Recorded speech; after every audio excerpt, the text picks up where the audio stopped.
Good afternoon, ladies and gentlemen. My name is Kazuhito Sakurai, President of JETRO New York. Welcome to the Japan Business Forum 2012, Initiatives for Sustainable Growth. Today, we will hear from a distinguished group of leaders about Japan's path forward from reconstruction after the March 11th disasters to a future of strong, sustained economic growth. Today's agenda will present input from both the government and private sector, as well as the perspective of both Japanese and US companies on the outlook and opportunities for Japan 1 year after the disasters. Please note that there have been some adjustments to the original program. We apologize for the last-minute change. Please refer to the printed program for the updated version. At the conclusion of this program, we invite you to join us for a networking reception in the adjacent room. Please note that the program will have one 15-minute intermission. At this time, I would like to remind to you, please turn off your cell phones or switch them to silent mode. Additionally, upon the conclusion of the program, we will be collecting a survey which can be found in the blue folder you received. So I thank you in advance for your cooperation with completing the survey. Now, I would like to invite to the stage Mr. Hiroaki Isobe, Executive Vice President of JETRO, to begin today's program with welcome remarks.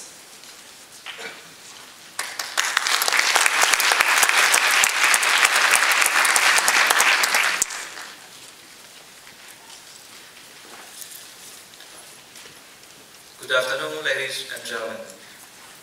It is our great pleasure and honor to host this forum, graced with the presence of the Honorable Teruhiko Mashiko, a member of the House of Councillors and a former Senior Vice Minister of Economy, Trade and Industry, the Honorable Shigeyuki Hiroki, Ambassador and Consul General of Japan in New York, Mr. Charles Lake, Chairman of the U.S.-Japan Business Council, and Mr. Takashi Hachoji, Chairman of Hitachi America, as well as a number of other distinguished guests. I would also like to express my sincere appreciation to all of those involved for their significant efforts to make this event a reality. 1 year and 4 months have passed since the Great East Japan earthquake took place.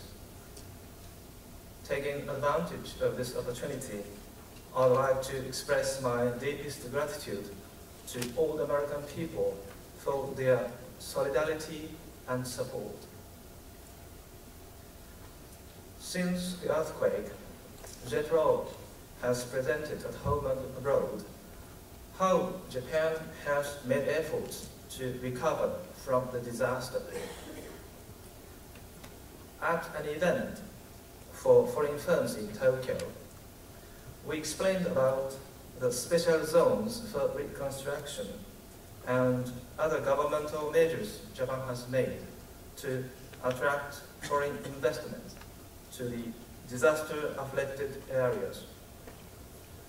Participants expressed high praise for the information provided, in particular for the governmental incentives that will exempt newly established businesses in these zones from certain corporate taxes for the first 5 years, as well as the subsidy program for domestic site location. The national and local governments of Japan have taken measures like these to revitalize the local economy and create jobs by promoting domestic and foreign investments since the disaster. JETRO hosts today's forum with an aim to widely distribute information on these measures and market the potential of Japan to US investors. Mr. Suematsu, Vice Minister of Reconstruction, was originally scheduled to join us today to explain the present status of the recovery and other measures. But circumstances have unfortunately prevented him from leaving Japan, and he has left us with a message to deliver in the absence. Fortunately, we are joined today by Mr. Teruhiko Mashiko, a native of the afflicted Fukushima Prefecture, who will be giving a speech as a guest of honor. Next, Mr. Lake and Mr. Hachoji will give speeches respectively on Japan's potential after the disaster and its strategies for smart city development. Representatives from the government of Japan will give an introduction on a wide range of national measures and programs to attract foreign investment. We also have video messages from the governors of the 3 afflicted prefectures, that is to say, Iwate, Miyagi, and Fukushima. Finally, the forum will be concluded by a panel discussion titled Japan's Path from Reconstruction to a New Energy Future, with executives from leading global companies from the US and Japan. They will discuss potential partnership between companies of the 2 countries. Along with the Japanese government, JETRO has been focusing on attracting foreign companies to launch business in Japan. Since 2003, we have supported business startups of 970 overseas firms, including 293 from the US. Through the JETRO Investment to Japan Business Support Center, or IBSC, located in 6 major cities in Japan, we provide these firms with one-stop services, including 3 temporary office space, as well as legal and taxation advice by professionals of JETRO, and other services through real estate and human resources providers. JETRO is the secretariat of the subsidy program for projects promoting Asian site location in Japan, which subsidizes regional headquarters or R&D sites of foreign companies. We made 2 offerings to the public and selected a total of 15 investment projects since then. From the US, we have selected 4 projects to establish R&D sites for companies engaged in IT services, healthcare products, materials for electronics components, and optical communication equipment.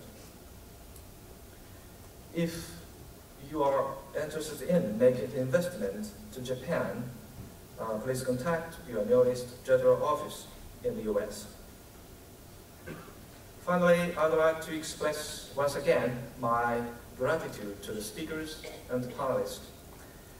I will conclude by wishing that this forum will be of some help for the recovery of the afflicted areas, as well as for the further development of US and Japan businesses. Thank you very much.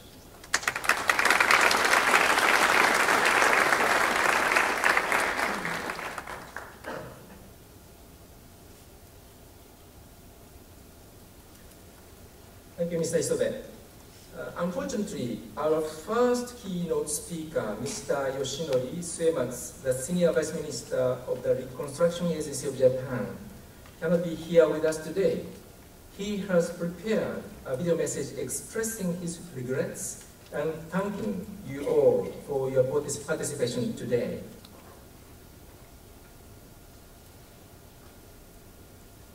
Distinguished guests, ladies and gentlemen, good afternoon. Thank you very much for coming to this forum today. My name is Yoshinori Suematsu. I'm a member of the Japanese Parliament and also serving as State Secretary for Reconstruction. I'd like to take this opportunity to renew Japan's heartfelt thanks for all the support and goodwill, especially Tomodachi Operation, which we received from the United States and American people following the terrible earthquake last March. I'd like to talk about some of the exciting new challenges in Japan following the earthquake, as well as explaining Japan's open approach to reconstruction, which encourages participation from the US and international partners, and offers a number of incentives to promote direct investment into the affected areas. During the past 16 months since the earthquake, tremendous progress has been made, and the Japanese economy has now almost fully recovered to pre-earthquake levels. In the reconstruction process, we are not seeking to simply rebuild the affected region as it was in the past. Rather, we are constructing a blueprint, more resilient towns and future model towns like smart communities, future cities, mega solar cities, and advanced medical cities, and top-level research cities on radiation, etc. For this purpose, a number of measures have already been taken. These measures include the establishment of the Reconstruction Agency, which acts as a control tower for all reconstruction efforts at a national level, as well as the introduction of a progressive new legislative framework of special reconstruction zones, which enjoy a variety of benefits, including tax benefits, financial incentives, and simplified regulatory procedures, and so on. And we have allocated a total budget of more than $240 billion for reconstruction. Japan's reconstruction is a fully open process, compatible with our international parties and their needs. Now, foreign companies have already started to invest in the affected area. For example, online retailer Amazon has established a new call center in Sendai City, while IKEA, the international furniture chain, also opened a new store. It was also reported that Canadian Solar in Canada started to participate in solar business widely in the area. Yesterday, I met a branch chief of a giant US electricity maker who was excited to tell me that the donation of cars with fully packed new medical equipment are likely to lead to new big business in Japan as a whole. Now, we invite you to give serious consideration to the fantastic challenges presented by Japan, which my colleagues will explain to you later. Also, it is noteworthy that participating companies try to train themselves to master crisis management, learning from precious data and materials from the big earthquake, huge tsunami, and nuclear power plant accidents. Finally, we call you, brave American people with the frontier spirit, to join us in the great process of making brilliant future model in the world, overwhelming the big natural disaster. Thank you.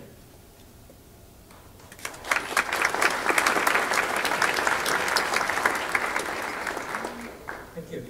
After the video message, now Mr. Daiki Nakajima from JETRO New York, will read from the presentation Mr. Suematsu was planning to give to you today on his behalf.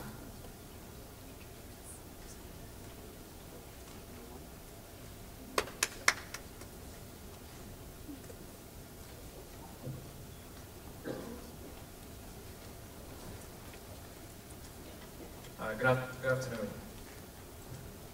I'm very pleased to have this opportunity to talk about the incredible progress being made in Japan following last year's earthquake. I'll be discussing some of the exciting new opportunities in Japan and specifically in Tohoku, as well as introducing some of the innovative measures for revitalization adopted by the Japanese government.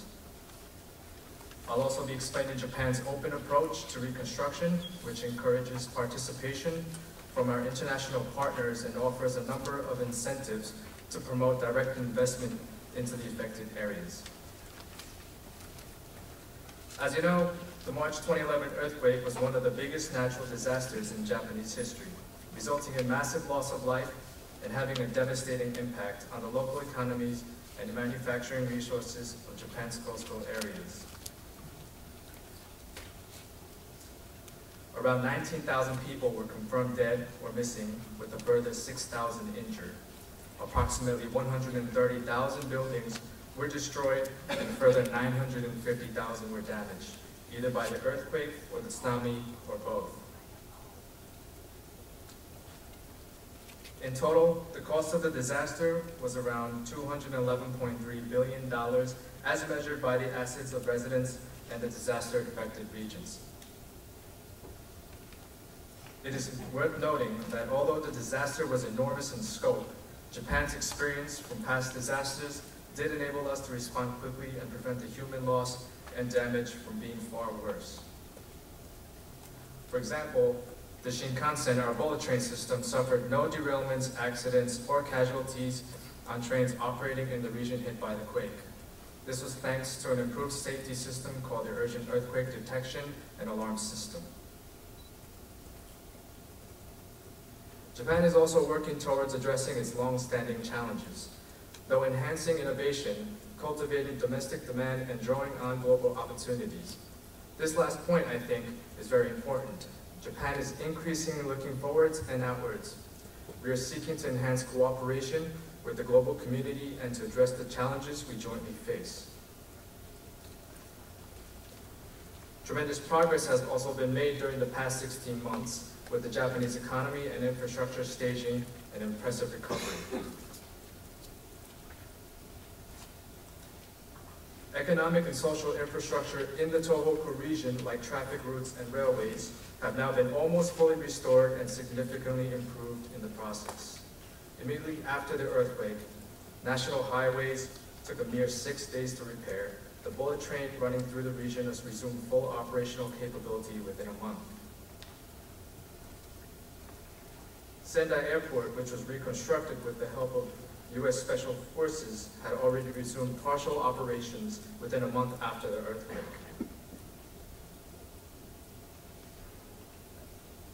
Supply chains also recovered quickly, helping automotive manufacturers return to pre-quake production levels by August. Approximately 96% of scattered debris caused by the tsunami has been cleared from residential areas as well. The Japanese economy has now almost fully recovered to pre-earthquake levels. The Japanese economy continues to be stable and resilient, and growth is relatively healthy, especially compared to Europe or even America. On top of all of this, a clear policy framework for ongoing reconstruction and revitalization efforts is now in place, and a number of measures have already been taken. These include the establishment of the Reconstruction Agency, which acts as the control tower for all reconstruction efforts at a national level, the introduction of a progressive new legislative framework for the disaster areas. This includes designated special reconstruction zones and a grants system. And finally, the allocation of a total budget of more than $240 billion for reconstruction. Following immediate disaster response efforts, Japan has now entered the mid to long-term reconstruction phase. Leveraging these new mechanisms, we have begun to accelerate our efforts towards the broader revitalization of Japan.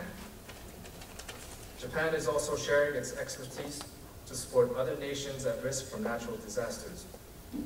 We believe providing such knowledge to the international community and supporting international development efforts is an important responsibility and a key concern. Japan's reconstruction is a fully open process.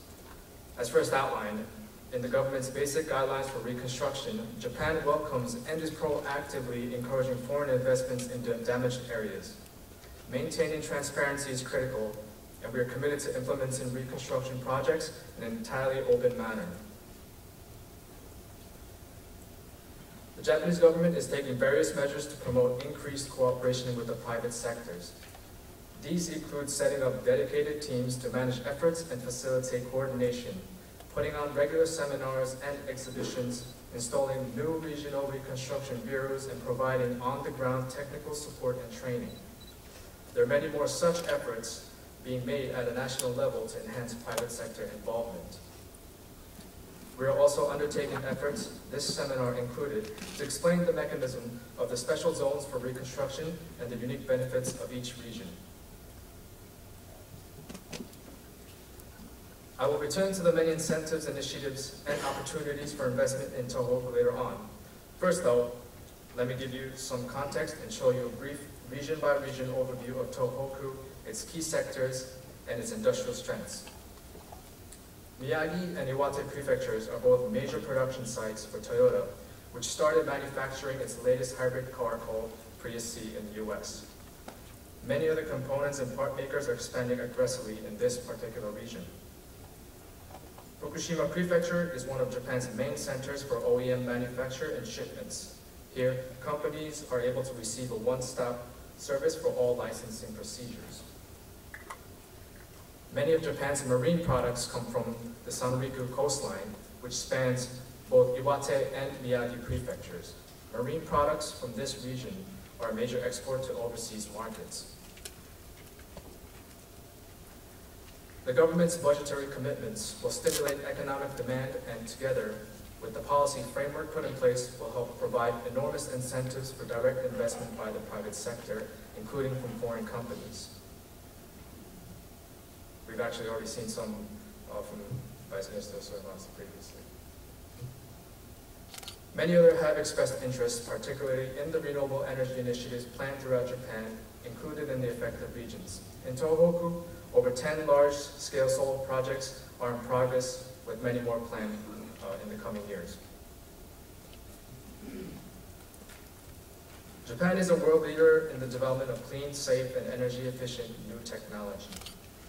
We believe the green economy will drive sustainable economic growth through innovation.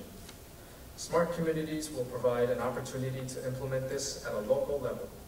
Several smart communities initiatives are already under development. These smart communities will incorporate renewable energy sources, groundbreaking energy management systems, smart grids, and electrical vehicles. The government is offering a subsidy for projects promoting the introduction of smart communities to support the communities using renewable energy. We recognize that much work remains to be done and are working to implement an effective blueprint for the future. We're not seeking to simply rebuild the affected regions as it was in the past. Rather, we're constructing a blueprint for more resilient towns and villages to revitalize an entire region and mitigate damage from future disasters. Japan is committed to providing a safe environment for all residents and visitors, leveraging technology to comprehensively advance disaster preparedness and response measures. We are moving closer to achieving this through our pioneering initiatives and extensive R&D. We must also take prevailing social trends into consideration, such as Japan's aging society, declining population, and the requirements and directions of industries in the region. We must develop and apply new technologies to spur revitalization in the affected areas of Tohoku. In addition, the government is now also accelerating initiatives to resolve long-standing issues by promoting innovation, stimulating domestic demand, and and pursuing new business opportunities overseas. On the 12th of July this year, the Japanese government announced its revised strategy for economic revitalization, outlining mid to long-term targets for 2015 and 2020. The strategy is extensive, so I'll briefly run through some highlights. The Japanese government is aiming to create $1.2 trillion of new market value and 4.24 million new jobs through key sectors such as green, clean tech, life sciences, and other related industries. The government is also seeking to further promote economic partnerships and boost trade with overseas economies through trade agreements. The strategy plans to tackle Japan's ongoing issues of deflation and also targets an annual growth rate of 3% on average through fiscal 2020. Finally, there are a number of other measures being taken to strengthen SMEs, promote ICT, and further develop the financial sector as well. Overall, the government is creating an enabling policy environment to further stimulate this investment and innovation. Industries at the forefront of the region's development include healthcare, life sciences, information technology, clean energy, tourism, and including ecotourism. A number of legislative measures are expected to stimulate investment through such activities as reducing corporate tax, which is not the real one.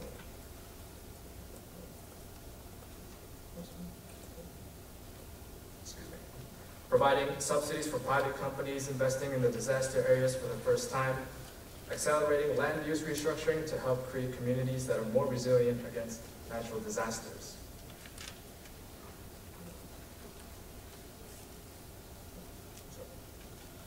In order to promote investment in the regions disrupted by the earthquake, the government has established special reconstruction zones. These special zones enjoy a variety of benefits, including increased deregulation, simplified regulatory procedures, tax benefits, and financial incentives. The Reconstruction Agency has already approved plans for a number of these special zones. Thus far, already 16 plans submitted by Aomori, Iwate, Miyagi, Fukushima, and Ibaraki have been approved. The corporations located in or planning to invest in those prefectures are now eligible for the considerable tax benefits. In addition to the special reconstructive zones, the government has also secured funds of approximately $23.8 billion in order to boost the reconstruction efforts in the affected areas. The process of developing these zones and providing grants for affected municipalities is now well underway. The government's fiscal 2012 budget includes numerous projects designed to support this revitalization. In summary, Japan is building upon the lessons learned from the disaster and is integrating innovative technologies in the reconstruction process. As an advanced nation with a history of tackling and overcoming significant challenges, Japan is striving to implement a new growth model to solve the issues that it and many other nations face, including natural disasters, declining birth rates, an aging population, and environmental issues. We believe the process of revitalizing disaster-hit areas will play a leading role in the emergence of a dynamic new Japan, and that the reconstruction efforts and revitalization of the broader Japanese economy are closely intertwined. We are absolutely committed to building Japan's future in a manner that is not only transparent and innovative, but also fully compatible with their international partners and their needs. We invite you to give serious considerations to the unique opportunities presented by Japan and the Tohoku region. In the past, Japan has overcome difficult times through innovation, hard work, and resolve. Facing one of its greatest challenges ever, we have already seen that Japan's response can match any earthquake. We believe the unique nature of this situation makes this a fantastic opportunity. We warmly encourage you to join in and be a part of the growth and revitalization process. JETRO's role here is Japan's International Consultation Service and is cooperating on the reconstruction investment initiatives. Reconstruction Agency, you have the contact here. The information is on the website. you may feel free to use this and contact them as you may. Thank you very much.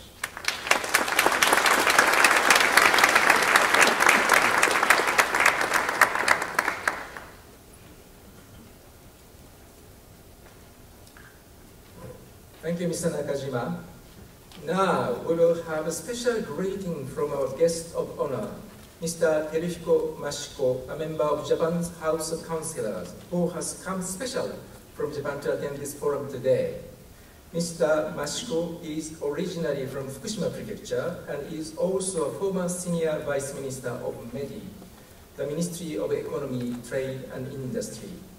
He has long been engaged with Japan's economic and industrial policies. He has also been deeply committed to the policy making of the reconstruction and revitalization after the earthquake and disasters. Please come to the stage, Mr. Mashiko.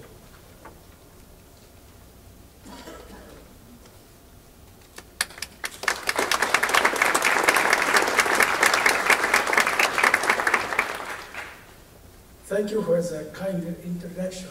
Good afternoon, ladies and gentlemen. I am Teruhiko Mashiko, a member of the House of Councillors of Japan. It is very meaningful that we are holding this forum on Japan's recovery from the March 11th earthquake and its future economic growth, focusing in particular on the energy fields here in New York, the center of the world economy with the attendance of such distinguished guests. I have been engaged with economic and industrial policies of the Japanese government, serving as Senior Vice Minister of Economy, Trade and Industry for a year since September 2009 and as a member and Senior Director of House of Councillors Committee on Economy and Industry. I also served as Chairman of the Special Committee on Reconstruction after the Great East Japan earthquake. Here, I would like to give a few words on the revitalization and development of the Japanese economy and industry, as well as promotion of restoration from the earthquake. I am from Fukushima Prefecture, which has been devastated from the March 11th earthquake and ensuing tsunami, as well as the accident in the nuclear power plant. Taking this opportunity, I would like to express my sincere appreciation to the people and government of the United States for your tremendous support extended to us in the wake of the disaster. Since the disaster, I have worked around the quake-hit area in Fukushima Prefecture to carefully listen to heartfelt voice of the people who have suffered in this year, often referred to as the first year of reconstruction.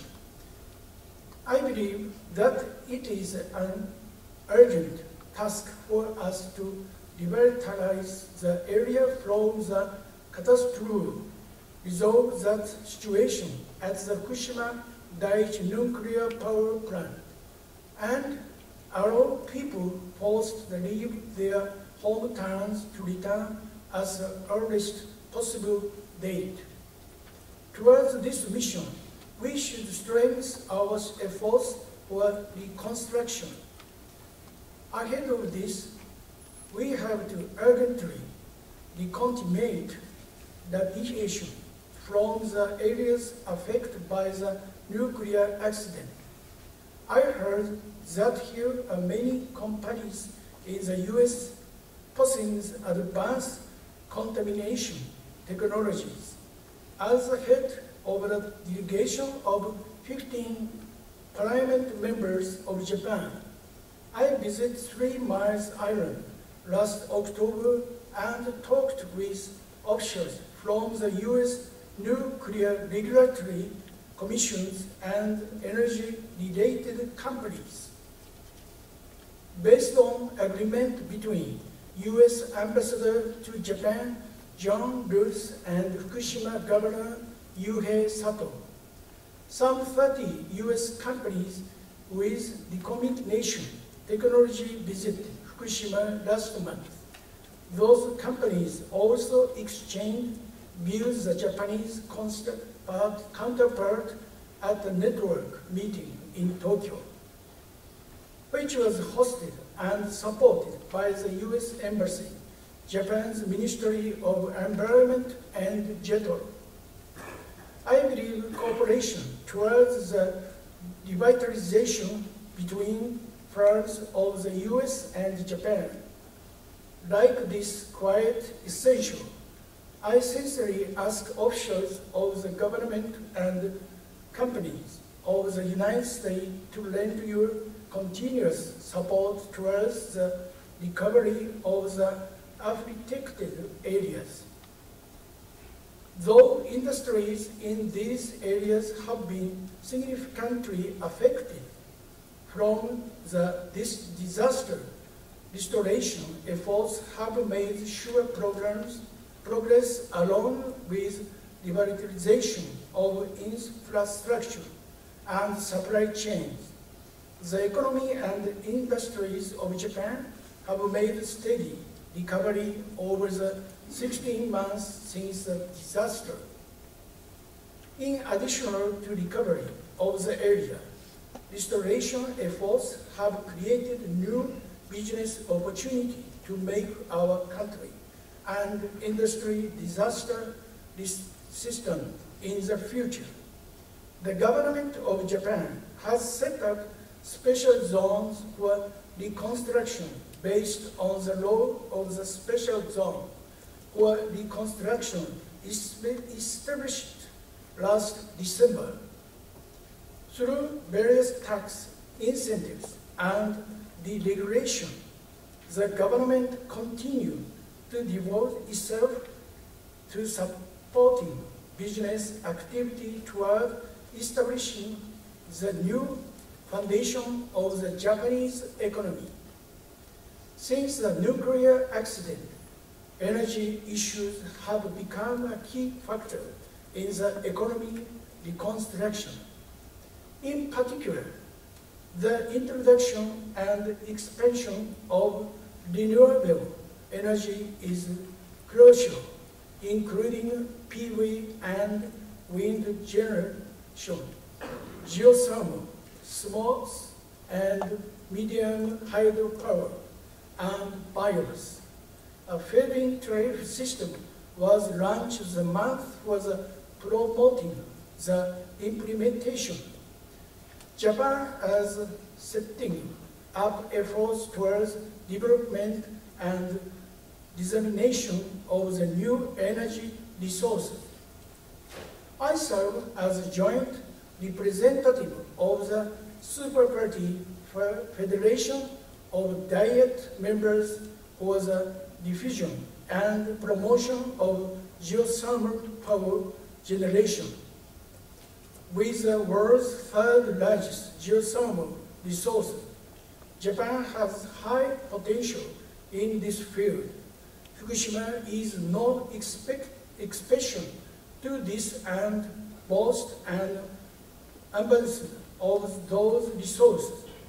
Japan also has world-class technology for solar power generation, and market for this business is expected to expand. In addition to energy industry, the growing aging society, introduction of the elderly nursing system, and rapidly developing technologies such as biotechnology have created a favorable business environment for the health-related industry.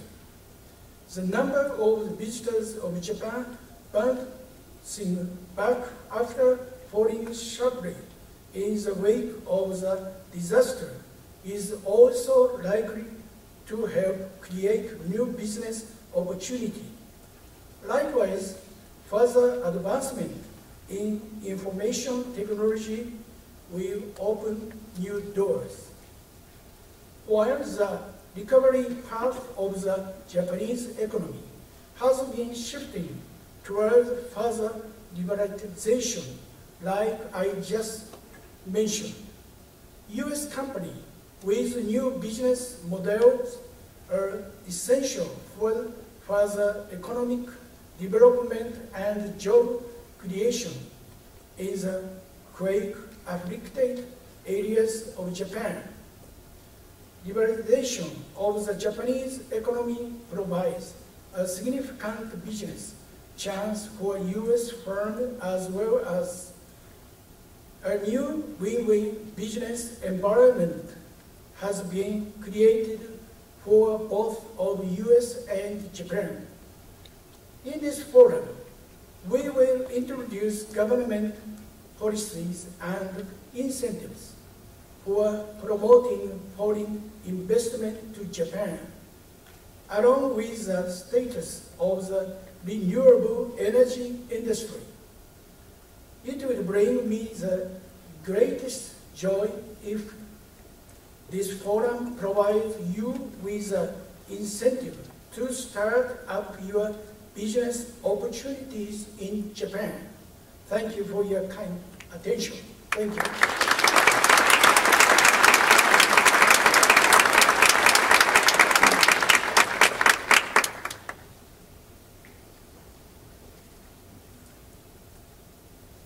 Thank you, Mr. Mashiko, for his special greeting speech. And now, we are pleased to welcome our first keynote speaker, Mr. Charles Lake, Chairman of the Board of Directors for the U.S.-Japan Business Council, Incorporated, and the Chairman and representative of AFLAC Japan.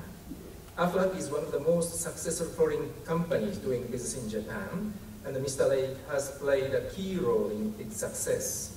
I'm sure his speech will provide us with insight on potential of business in Japan and clues for success. Please come to the stage, Mr. Lake. Thank you.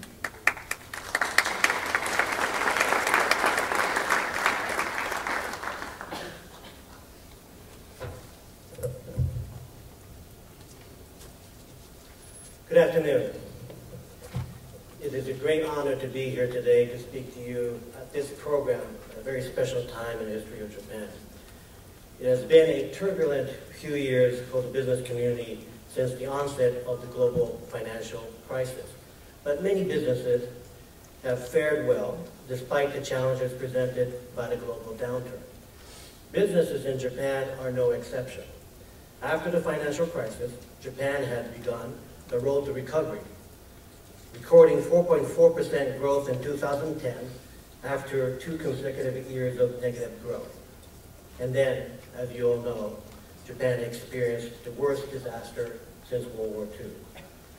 The earthquake, tsunami, and nuclear crisis resulted in a tragic loss of human lives and devastated the Tohoku region. The disaster also put a dent in domestic growth.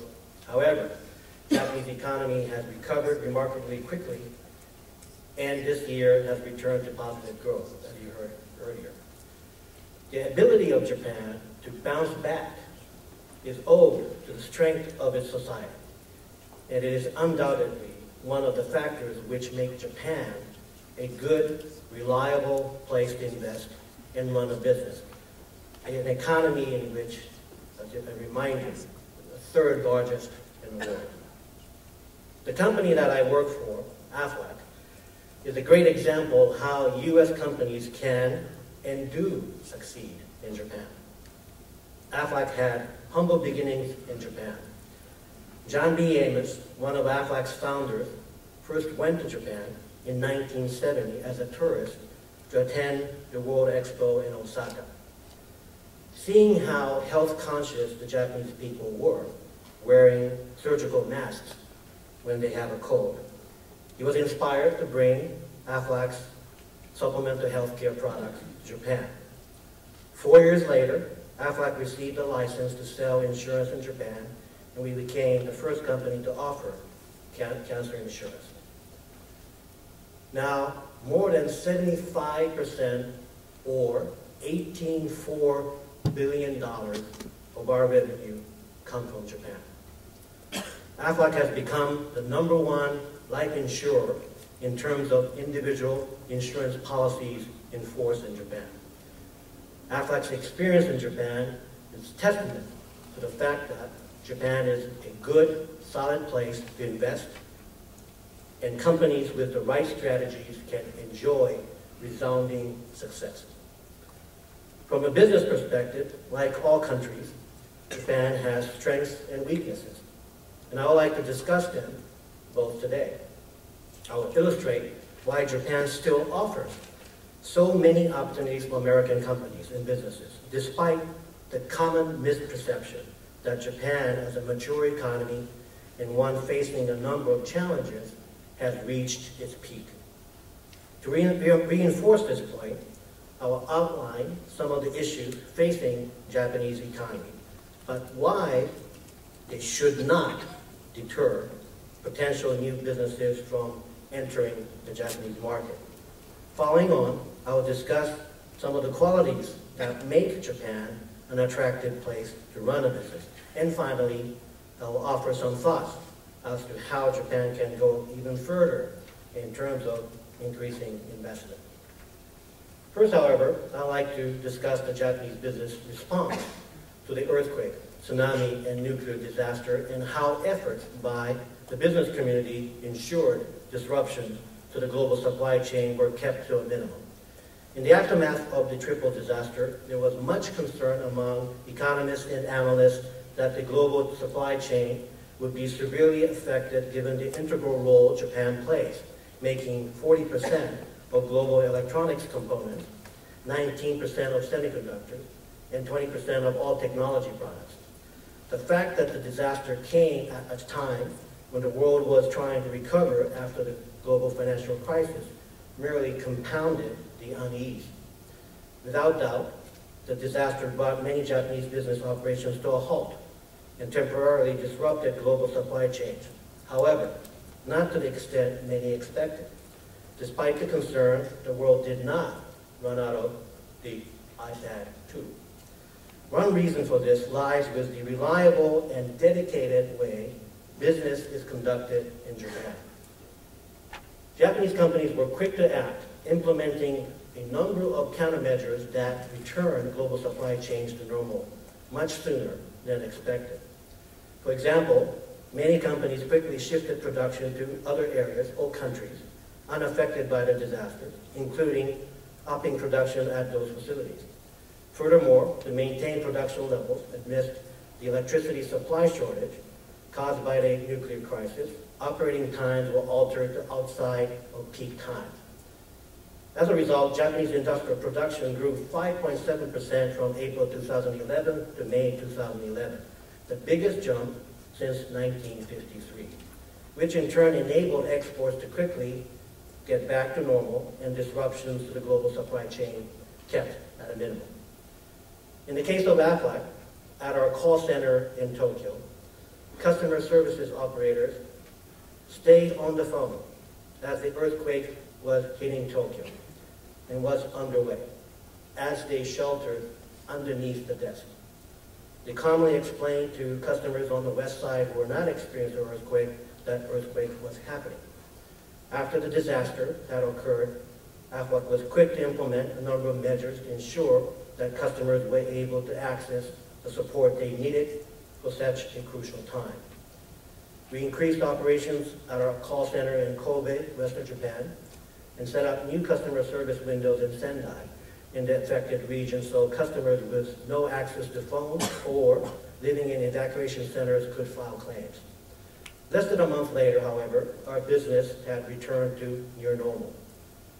The ability of companies in Japan to bounce back as quickly as they did can be attributed in part to the high work ethics and untiring dedication of the Japanese workforce.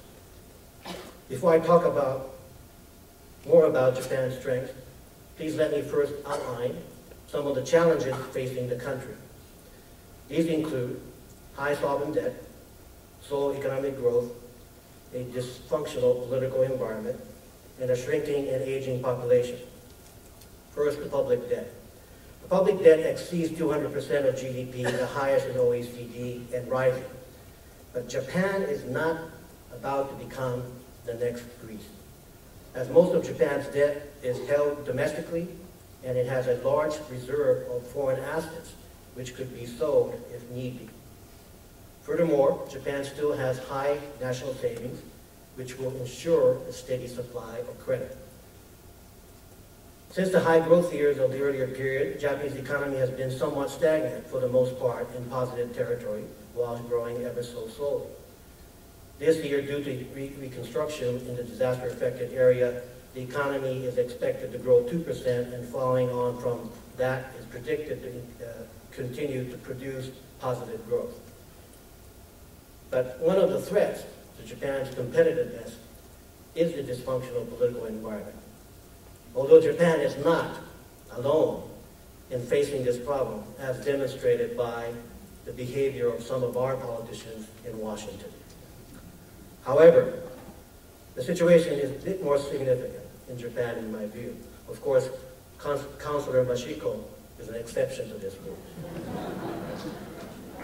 Since taking office in August 2011, Prime Minister Yoshihiko Noda has been trying to balance the need for fiscal austerity with economic revitalization, which is one of his administration's top priorities. However, implementation has not been easy given the so-called twisted diet, where the ruling Democratic Party of Japan no longer holds a majority in the upper house. This situation makes it necessary for the DPJ to gain the cooperation of the largest opposition party, Liberal Democratic Party, in order to have legislation passed the diet. For the most part, except with regard to measures specifically related to post-March 11 disaster recovery and current cooperation in pushing through the integrated Social Security and tax reform legislation, the opposition has taken a largely obstructionist stance, refusing to cooperate in the policy process, at the same time calling for the Prime Minister to dissolve the lower house and call a general election.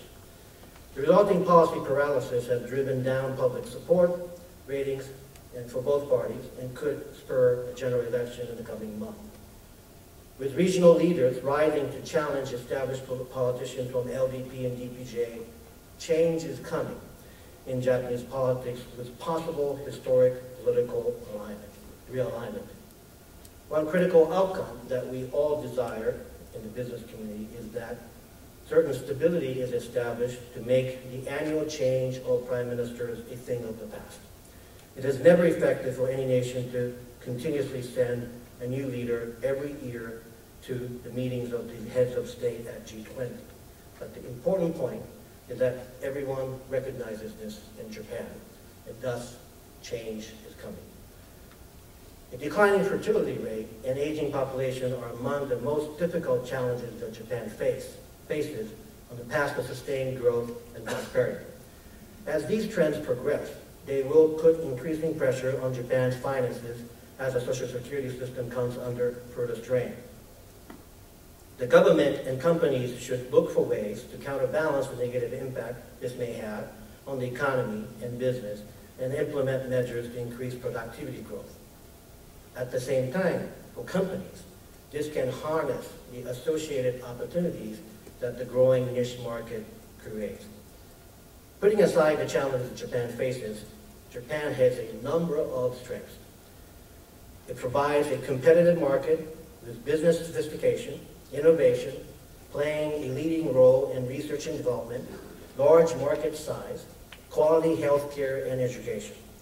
Furthermore, it has a very well-educated, hard-working population, which leads to labor market efficiency. According to a World Bank survey, Japan ranks 20th overall in terms of ease of doing business. Japan's particular strength lay in protecting investors, ease of trading across borders, and resolving insolvency report notes. Availability of credit was also listed as an advantage. Japan scored highly in this World Bank survey, even though it does not take into account important factors in doing business, such as market size, workforce skills, and security. all of which are Japan's strength. On the World Economic Forum's Global Competitiveness Index, Japan came in at number 9.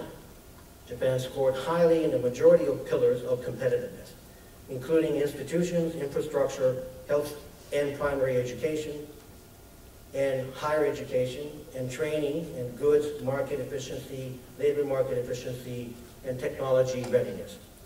Japan enjoys a major competitive edge in business sophistication and innovation. The size of the Japanese market is also a convincing factor when looking for a place to operate a business. With a population of 127 million, nearly half of which live in the 3 major metropolitan areas, Tokyo, Osaka, and Nagoya, Japan provides one of the best and largest markets in which to invest. Japanese consumers have, for a long time, placed an emphasis on quality and service more than price, comparatively speaking. They are fair and loyal to companies that deliver this quality of service. Therefore, companies that deliver high-quality products and services can do well in this market. The once insular Japanese market is now open to foreign products, creating an environment where foreign companies can also do well. In order to encourage more FDI in Japan, the government is working to make it easier, as you're hearing today, for foreign companies to invest and operate a business. It is not just at the national government level. Initiatives to attract FDI into Japan are being carried out at local prefectural government level and are also implementing business-friendly policies and programs. For example, AFLAC has large operations housed in 2 high-rise buildings in the city of Chofu, Tokyo. Like many other localities, Chofu is actively seeking investments. So when they learned that AFLAC was considering expansion, the city officials actively worked with us and offered incentives for AFLAC to expand our operations there. We are very pleased with our decision to establish operations center in Chofu. Chofu City is currently running a number of business investment campaigns through its industry associations, many focused on assisting small and medium-sized enterprise. It's not surprising the mayor of Chofu is actually a graduate of JETRO. Also, Tokyo Metropolitan Government offers grants to promote innovation and facilities access to credit, among other things. Other initiatives by local and prefectural governments and national government do much to promote the investment. The national government policies also at the macro level need to be conducive to fairer, freer trade and investment. Japan can make itself even more open to trade and investment in a number of ways, but today I would like to highlight just 2. One such measure could be Japan's entry into the Trans-Pacific Partnership, the TPP. If Japan is able to meet the high standards of TPP, Japan stands to benefit greatly from the entry into the negotiations for reasons including, first, it would have a big trade and economic impact. The Japanese and U.S. economies would likely get a much-needed boost, not only from efficiencies achieved through trade creation among TPP member countries, but also from the substantial competitiveness gains Japan could reap from economic restructuring necessary to join and implement TPP. Second, it would boost U.S.-Japan economic integration. While total U.S.-Japan trade surpasses $200 billion annually, the growth in bilateral trade has slowed significantly over the past decade. Improvements in the Japanese economy and business environment resulting from TPP will create new opportunities and interest for U.S. companies in Japan in manufacturing, technology, and services in agriculture. The same, of course, for Japanese companies in the TPP region as well. More importantly, Japan's addition to TPP will allow the United States and Japan, close allies with shared value and strong economic and cultural ties, to work together to develop a high standard trade and economic architecture in the rapidly growing and integrating Asia-Pacific region. The United States and Japan could cooperate through TPP to establish region-wide product safety standards, regulatory frameworks, transparency standards, enhanced supply chains, tackling business environment issues in a way that would benefit the competitiveness of the United States and Japanese companies in competing in the region. A commitment by the government of Japan to pursue TPP in the very near future would do more than anything to signal to the world that Japan is even more open for business. This will be an important near-term confidence-building measure, and it will likely have a significant impact as concrete sign that it is not business as usual. In the mid to long term, participation in TPP would boost growth and sustain recovery by ushering economic reforms in some key areas that will make the economy more dynamic and competitive, as well as more attractive place to invest and operate. Although Prime Minister Noda has indicated his desire to have Japan participate in the negotiations, which, by the way, was welcomed enthusiastically by domestic and foreign business community in Japan, no decisive steps have been taken by the Japanese government thus far. Free trade agreements do facilitate trade and investment between participating countries, and for this reason, as highlighted in the recent METI white paper, Japan is pursuing FTAs with other trading partners as well, including a trilateral agreement with China and South Korea, a bilateral agreement with the European Union, and other important allies. Japan's ability to conclude these and other agreements will certainly impact on the attractiveness of Japan as a place to foreign business. When it comes to encouraging foreign investment in Japan, mergers and acquisition especially should be promoted. After all, M&A is the primary vehicle for inbound FDI in every developed nation.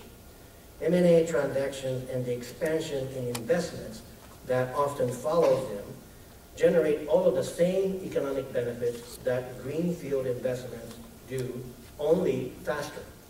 They also generate proceeds for the sellers who use the funds to spend elsewhere in the economy. This model tends to be the favorite by Japanese companies in their overseas expansion. However, at present, business culture can be resistant to even friendly M&A, and those that do wish to acquire a company through a corporate takeover face challenges more relating to business environment than government regulations or restrictions. To become even more attractive to foreign investors, Japan needs to give foreign companies better opportunities for acquiring Japanese firms. Furthermore, it must take additional steps in regulatory reform, reducing high operating costs, high taxes, which, by the way, I believe it is on track to do so, as you heard with the programs that was described a bit earlier. It should increase labor mobility too, boost confidence in corporate governance practices and their transparency and concrete incentives, as you heard as well. Asia is the fastest growing region, as we all know, in the world. It is set to benefit from rising per capita GDP, which will fuel ever-growing consumer demand.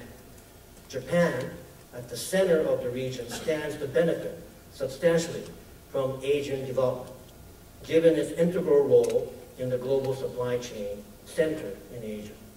Given the favorable business environment in Japan and the enduring close relationship between the United States and Japan, it makes sense for U.S. companies to invest in Japan, not only enjoying the benefits of supplying to the Japanese market, but using Japan as a base to take advantage of further opportunities in Asia. As I have mentioned, Japan is the third largest economy in the world, with a massive and highly concentrated market. Its consumers are loyal and fair, and its employees are dedicated and hardworking. It shares the same values in the rule of law as the United States, and is a safe and stable place for U.S. companies to invest and run their business. At the same time, the Japanese government and industry associations are working to encourage more foreign businesses onto its shores.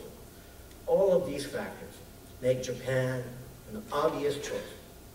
Japan is a good, solid place to invest, and companies with the right strategies can enjoy great success.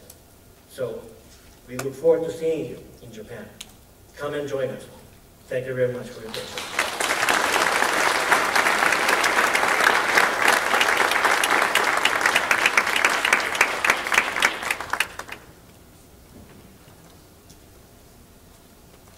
Thank you, Mr. Lake, for its very interesting and exciting presentation. Next, we would like to welcome Mr. Hiroaki Ishii, Deputy Director General, Ministry Secretariat, Economic and Fiscal Management, Cabinet Office, who will speak to us about the Japanese government's FDI initiatives.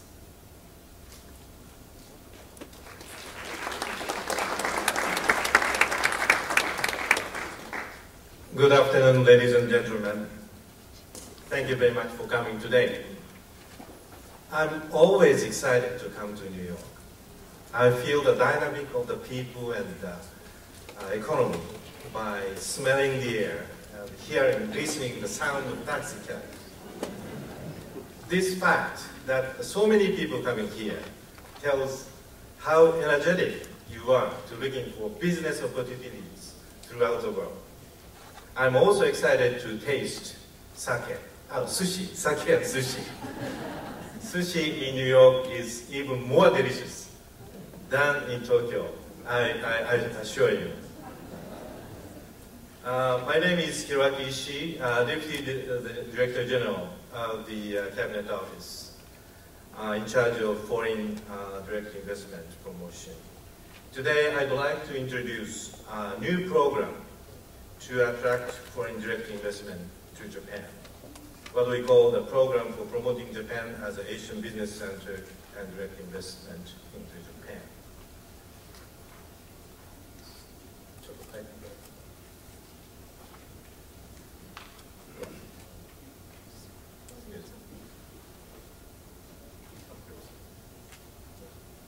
I'm sorry. This program was formulated in December last year by a decision of Interagency Parliamentary Secretary meeting and revised this month. It is going to be incorporated into a very important strategy called National Strategy for Reverse of Japan. It was introduced by a previous speaker as the 2012 Strategy of Revitalization. It is a very important strategy. There are so many strategies in Japan, but this is a very important one. The essence of this strategy is already announced at the end of last year, and the essence is including following items like revival from earthquake and nuclear power damages, achieving both economic growth and fiscal balance. It's always very difficult. Accelerated implementation, enhancement, and redesign of the nuclear strategy formulated in 2009. It was already explained. By implementing all those policies, the Japanese government targets to realize real GDP growth rate at 2% and nominal growth rate at 3% toward the year 2020. In this line of strategy, Prime Minister Noda took a very strong initiative to propose an integrated tax and social security reform, including consumption tax increase from 5% to 10% in 3 years. The bill was approved by the House of Representatives and last month and is now under the discussion of the House of Councillors. By promoting FDI, the Japanese government aims to stimulate the economy and create jobs. We also expect a transfer of new ideas, business models, and management skills from overseas. We are especially looking forward to receiving FDI in the area hit by the Great East Japan earthquake. FDI is expected to facilitate recovery of the area with the inflow of investment, as well as ideas from all over the world. This is the third, the program I'm explaining is the third program to attract foreign investment. In 2001, we launched the program called Investment Japan Program for the first time. We set a goal of doubling FDI stock by the end of 2005 from 2000. And we are very successful, from 5.8 to 11.9. And in 2006, we started the second program by setting a goal of doubling the FDI stock ratio to GDP to 5% by the end of year 2010.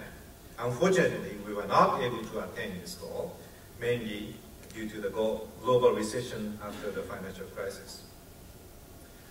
In this new program, the government has committed 3 goals. First, to increase the number of high-value added sites, such as R&D facilities or Asian regional headquarters. Second, to double the number of employees of foreign enterprises from 750,000 to 2 million. Third, to double the inward FDI stock in Japan to 35 trillion yen, about 440 billion US dollars. It is low compared to the size of economies, but I think it is a very ambitious program. To achieve these goals, the following 5 initiatives are set out. And it will be materialized in 60 concrete measures to boost the profitability of the FDI, or to utilize a special zone system to attract FDI, to improve investment environment and strengthen support for FDI, and to improve the living environment for foreign business people and their families in Japan, to strengthen international public relations, to make Japan an attractive destination for FDI. I'd like to explain just briefly each item. To boost the profitability of FDI, the Japanese government will provide financial and tax incentives for high value-added enterprises into Japan. Mite is going to explain in depth later. And second is the utilization of special industrial zones. The Japanese government has formulated several frameworks of special industrial zones. They are areas designated by the government where exceptions of regulations are permitted and financial and tax incentives are provided by national and local government based on the plan proposed by the government, the local government. The competitive development special zone system aims at creating internationally competitive economic areas. 7 areas have been already designated. For example, Tokyo Metropolitan Government applied the Asian headquarters of Global Business Zone. It plans to make Tokyo the business hub of Asia by attracting FDI for urban development and stimulating SMEs. To this end, Tokyo has proposed to redevelop major business districts and develop a new business zone around the Haneda Tokyo International Airport. Comprehensive special zones and there are other special zones. You can utilize the exceptions for regulations to make the investment more attractive. Those are the typical incentives in the special zones. The third is to improve the investment environment. In the past programs, deregulation has been the major focus. But now, due to our previous efforts, we have not heard many complaints regarding discriminatory practices against foreign businesses. The main issue now is how to create a favorable business environment to both Japanese and foreign companies. For example, reducing corporate tax and reducing the time for approval of new drugs is very effective in attracting FDI into Japan. But it is also effective in keeping Japanese companies staying in Japan and keep competitiveness. Under this heading, the support for FDI JETRO will assist more than 600 foreign enterprises in average every year. And in improving investment environment, the Japanese government will make various regulations more transparent and the immigration process more flexible. The fourth is to improve the living environment for foreign business people and their families in Japan.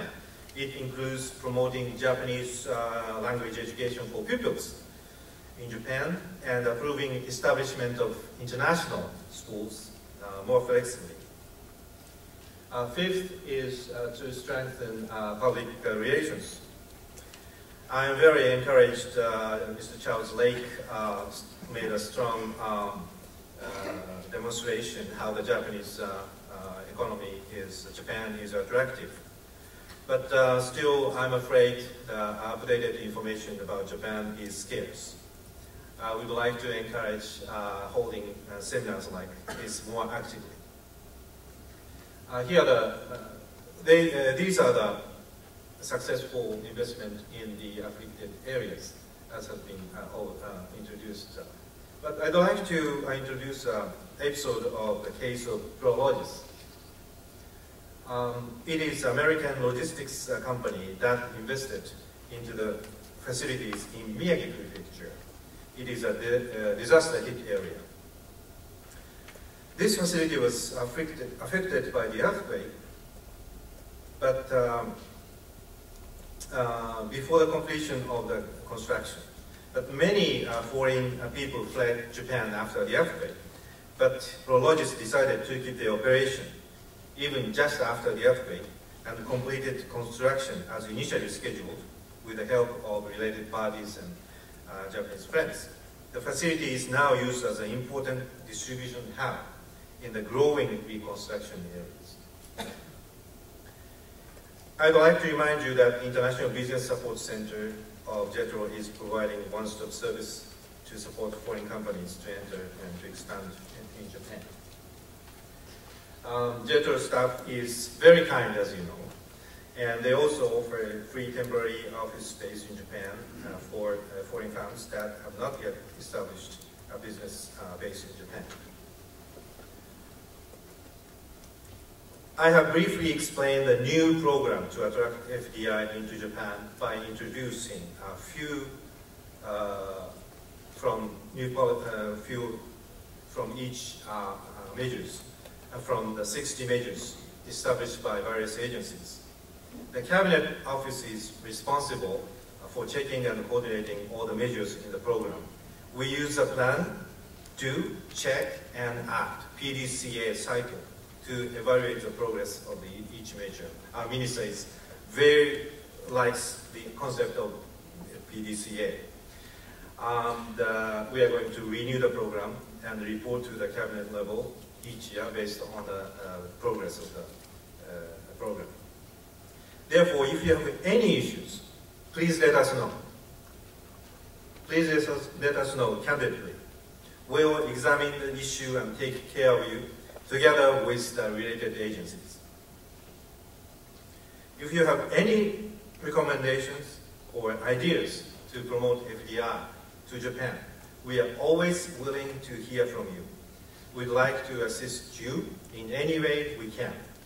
I'd like to confirm that the Japanese government is firmly committed to welcome your investment in Japan and to do our best to support you.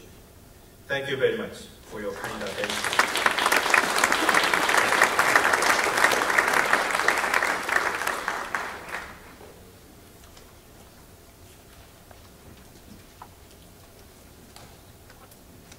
Thank you, Mr. Ishii. Following Mr. Ishii, now we are welcoming Takashi Nakamizo, Deputy Director of Trade and Investment Facilitation Division of MEDI, who will also speak about Japan's FDI incentives. Thank you.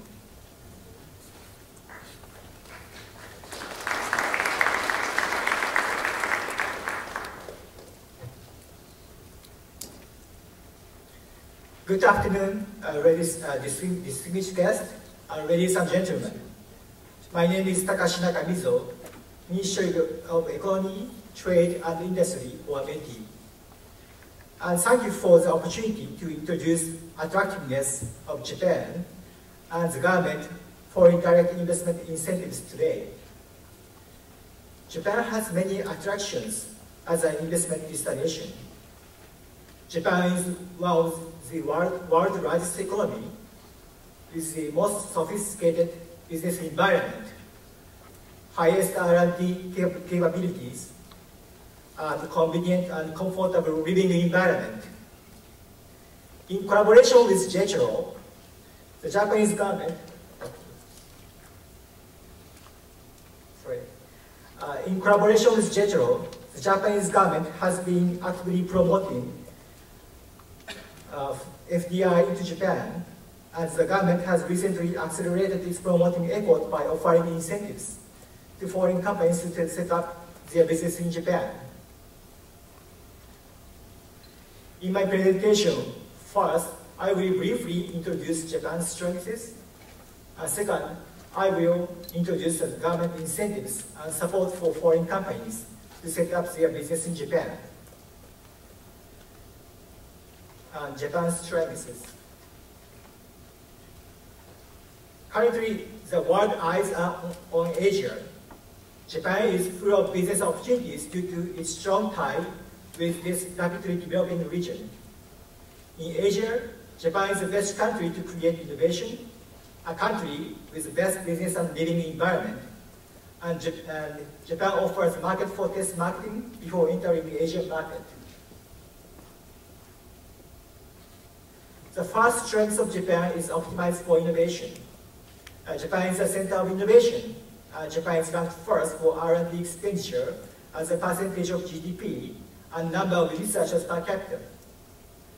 Japanese firms are ranked high for the number of international patent applications. Also, obtaining patent in Japan is fast and shortcut to register patent around the world. With a high level of technology and R&D capabilities, Japan provides foreign companies with diverse added value and intellectual property opportunities. In Japan, private companies as well as universities are actively engaged in research and development. Japan's total R&D expenditure during fiscal year 2010 stood at about $155 billion US. And when comparing the R&D expenditure as a percentage of GDP among a group of 8 countries, China and Korea, Japan is ranked first with 3.6%. There are abundant 850,000 researchers in Japan, and when comparing the number of researchers per capita on the right graph, Japan is ranked first with 81.4 researchers per 10,000 people. As a result of Japanese companies' aggressive R&D investment, Japanese firms are ranked high for the number of international patent applications. According to the World Intellectual Property Organization, or WIPO, 20 Japanese companies are listed on the top 50 applicants with the most Patent Cooperation Treaty, or PCT, application published last year, including 3 top 10 companies such as Panasonic, Sharp, and Toyota. When looking at the number of PCT filing by country of origin, Japan is ranked second with 21% after the United States. In terms of securing intellectual property right, obtaining patent in Japan is very first. Japan Patent Office has recently implemented the super accelerated examination system. In 2010, the average first action pendency of application under this system was only 25 days. And obtaining a patent in Japan is a shortcut to register patent around the world by utilizing patent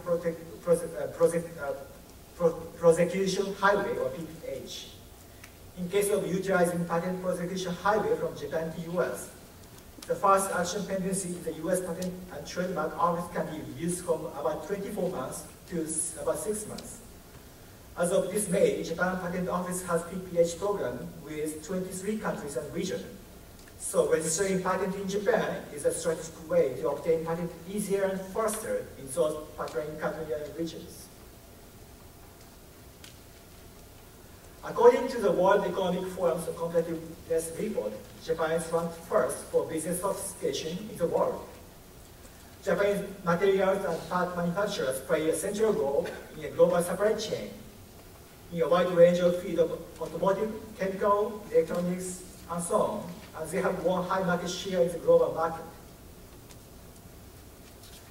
Japanese companies' technological capability have been contributing to the product development of global companies too. In case of development of Boeing aircraft, Mitsubishi, Kawasaki, and Fuji Heavy Industries have worked with Boeing for more than 30 years. And their value of work share has increased from 16% for 767 airframes to 35% for the 787 Dreamliner. Another example of Japanese companies' contribution to global companies' operating product.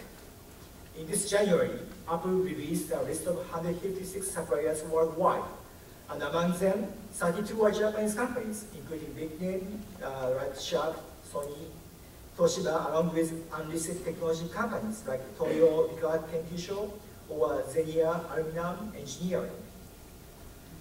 The second strength of Japan is world's highest business and living environment. As an economic and cultural rich nation, Japan is the ideal gateway connecting Asia and the world. Also, Japan promises a safe and secure living environment, as well as providing a high-level and stable business environment. Japan is an ideal Asian hub country connecting rapidly growing East Asian economies and the world. This figure shows the transportation network from Japan to major Asian economies. To China, there are about 800 flights to 15 cities per week. And to Korea, there are about 600 flights to 3 cities per week from Japan. And international travel to Tokyo is getting faster. Haneda Airport becomes a 24-hour international airport in 2010, and access from Haneda Airport to central Tokyo is only 30 minutes. Moreover, with new access route, access from Narita Airport to central Tokyo was reduced to 36 minutes. In terms of living, Japan offers one of the best medical service systems in the world, as well as a safe and secure environment. Among OECD countries, the number of hospital beds per capita is highest in Japan, over 13 beds per 1,000 population. And according to Global Peace Index, Japan is ranked 5th safest country in the world and first in Asia. The third strength of Japan is setting the trend. Japan is one of the world's largest economies. Even some regional economies are comparable to those of some nations. Japan is vast market with the most discerning consumers, and an ideal place to test market your strategy before entering the Asian market. Moreover, Japan is globally recognized for its increased influence for setting worldwide trend in culture as well as business. Japan offers enormous potential for prosperous growth in the area of renewable energy, health, and so on. GDP of Japan was $4.8 trillion in 2008 and $5.5 trillion in 2010. The economic size of each region within Japan rivals one country's economy. Gross regional product of Kanto region in purple color is $1.9 trillion and size exceeds the GDP of Russia and Brazil. Japanese product and fashion are attracting strong interest worldwide, and many foreign companies find business opportunities in Japan's people's sophisticated taste and to choose Japan as the first market to enter in Asia. According to the survey by the advertising agency, Japanese products were rated top in terms of quality, good value for money, are fashionable, uniqueness, and so on. In Japan, capacity of renewable energy has increased rapidly in the last 10 years. The accumulated amount of photovoltaic power generation on your left graph has reached over 2,600 megawatts, and wind power generation on your right graph has reached nearly 2,200 megawatts, with 1,700 units at the end of fiscal year 2009. And since our feed-in tariff system took effect from July 1st, mega solar photovoltaic power plants have started operation in many parts in Japan, including in Tohoku region. The amount of renewable energy introduced is expected to grow rapidly, and there are many business opportunities for foreign companies too. Another example of the growing market in Japan is health industries. Japanese people enjoy the longest life expectancy and the best health in the world. The aging population might be a challenge, though the medical care, nursing service, and other health-related industries are expected to grow. Now I will explain foreign direct investment incentives and measures. This is the overview of FDI incentives and measures. First, government provides incentives for qualifying companies such as capital investment subsidies and corporate tax reduction. Moreover, the government introduced reconstruction and comprehensive special zone to attract investment. Second, the government helps your companies such as business in Japan, such as providing administrative support and temporary office space by JETRO and providing preferential immigration treatment. There are some major incentives for qualifying companies. The first incentive is capital investment subsidies and selected companies' construction and installation costs towards the establishment of regional headquarters or R&D facilities can be subsidized up to 500 million yen or about $6.3 million per case. Subsidy rate is up to half, but up to two-thirds subsidy rate in disaster-affected area. Second incentive is corporate tax reduction. The effective corporate tax rate of the company certified under Asian Business Location Bill will be reduced from 38% to 31%, and the rate will be reduced further to around 29% from April 2050. Moreover, by combining special regional tax breaks, corporate tax can be reduced up to near 20%. The third is personal income tax reduction and tax deferral and the transfer of share warrant of foreign parent company will be given to a certified company's executives. And the tax rate of economic benefit will be reduced from up to 50% to 20%. The fourth one is patent acquisition assistance and patent-related fees of the company will be reduced by 50%. The fifth one is preferential treatment in investment procedures and statutory induction period of certain regulated industries under FDI regulation can be reduced from 30 days to 2 weeks. In reconstruction special zone, selection of tax incentives is reducing corporate tax to 0% for 5 years or up to 50% special depreciation or up to 50% tax credit can be applicable, and regulatory exceptions and financial support are available in the zones. This is a list of selected companies under the last fiscal year Asian Business Location Promotion Subsidy Program. The applications were accepted from August to October of last year, and 10 projects were selected in last December. Selected projects were from a variety of sectors, such as pharmaceutical, healthcare, vegetable seed, sugar sales, and automobiles. And as Mr. Isobe mentions, there are several U.S. companies were also selected. METI is planning to access the application in this fall for this year's program. So if you are interested in these subsidies, please contact the nearest JETRO office. This is the overview of Asian Business Location Bureau. To attract global companies, new R&D facilities, and Asia regional headquarters to Japan, global companies certified by competent minister are granted corporate tax breaks and reduced patent fees and other incentives, as I just mentioned. The government submitted to bill the last year ordinary diet or National Congress session. The bill was passed by the House of Representatives, lower house this April, and the bill will be delivered in the House of Councillors, upper house soon. In last December, 7 international strategic comprehensive zones were selected as the first designated areas. With regard to renewable energy, Kansai Innovation Comprehensive Special Zone is targeting high-tech industries, such as battery sector and companies working in the smart community sectors.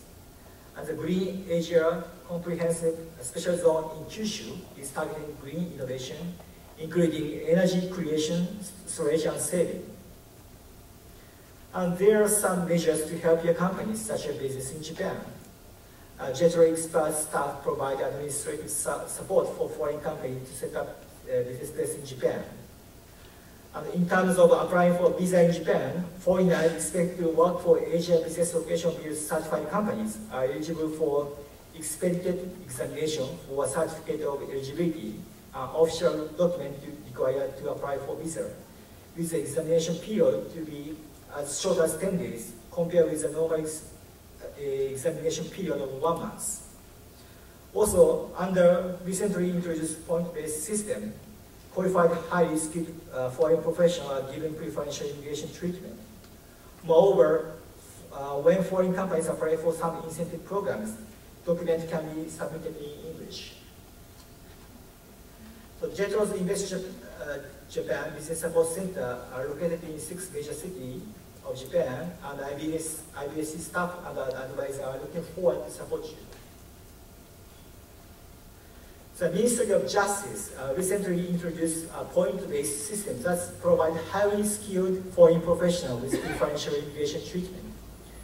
Under the point-based system, points are set to each item, such as academic background, working record, or annual salary, and research performance, and so on.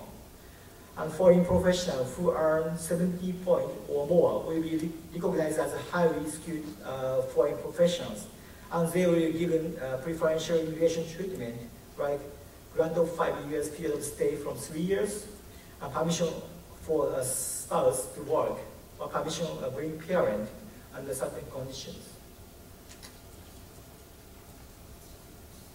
So for more information about Japanese government incentives and measures, please refer to METI, JETRO USA, or Cabinet Office Invest Japan website.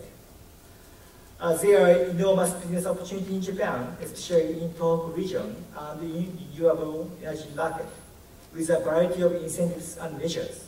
So please do not miss this great opportunity for your company's success in Japan. Thank you very much for your attention.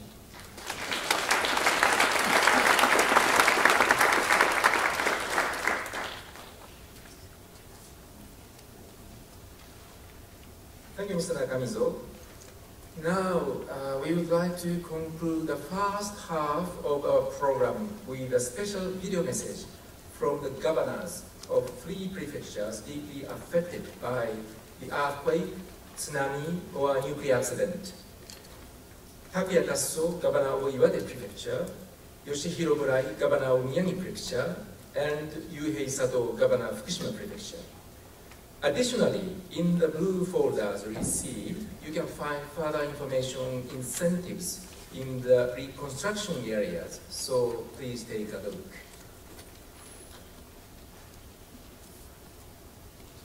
Good afternoon, ladies and gentlemen. I'm Takuya Tasso, Governor of Iwate Prefecture. Iwate Prefecture is located in northeastern part of Japan, and people in Japan know us as the second largest prefecture. Iwate is very unique. We have every kind of industry in our vast land, ranging from agriculture, forestry, fishery, commerce, to manufacturing industries. Today, I would like to show you Iwate's attractions, especially our strong industries and precious cultural assets. The Iwate Prefecture government has been taking various measures to strengthen automobile, semiconductor, and food industries. World-leading companies, including Toyota and Toshiba, chose us from so many options they might have had and established their manufacturing plants in Iwate. Also, the Kitakami mountain range in Iwate Prefecture is now being considered as one of the most suitable sites for the International Linear Collider. We are working toward establishing an international research hub for particle physics here.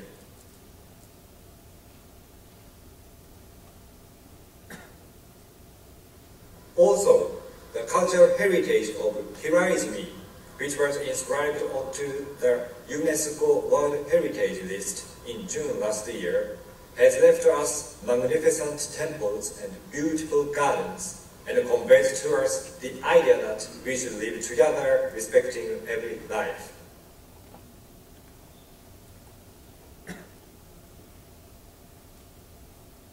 Iwate has strong industries and is blessed with rich history and culture. However, we were severely hit by the last year's March 11 disaster, and many lives were lost. Also, the cultural heritage of Hiraizumi, which was inscribed onto the UNESCO World Heritage List in June last year, has left us magnificent temples and beautiful gardens, and conveyed to us the idea that we should live together respecting every life. hardship. People from all over the world extended to us warm sympathy, encouragement, and various kinds of support, including personnel to help us, relief goods, and generous contribution. Your support and encouragement gave us the strength to move forward, not only for directly afflicted people in the coastal region, but also for every person in Iwate. On behalf of all people in Iwate, I would like to sincerely thank you for everything you have done for us. Now, the Iwate people are united and gearing up to regain our old selves, and we are determined to come back even stronger. The task ahead of us is not an easy one, and it's going to be a very long road. As we are working as hard as we can toward reconstruction, we would appreciate your continued support for employment opportunities and revitalizing affected industries. Right now, Iwate and the Tohoku region are going through dramatic changes.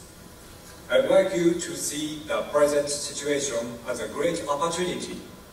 If you are interested in expanding your business in the Asia region, I strongly recommend you to choose Iwate as your gateway.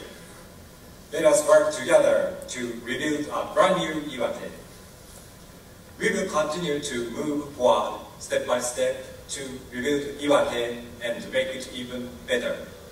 Thank you very much for your attention.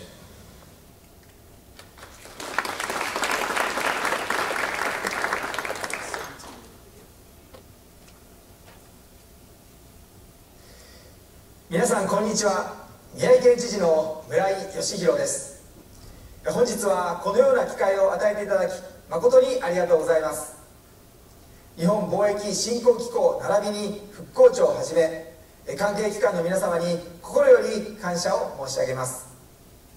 本来であれば皆様と直接お会いして宮城県のビジネス環境をお伝えしたいところではございますが、残念ながら公務の関係でそれは叶いませんでしたので、ビデオを通してご説明をさせていただきます。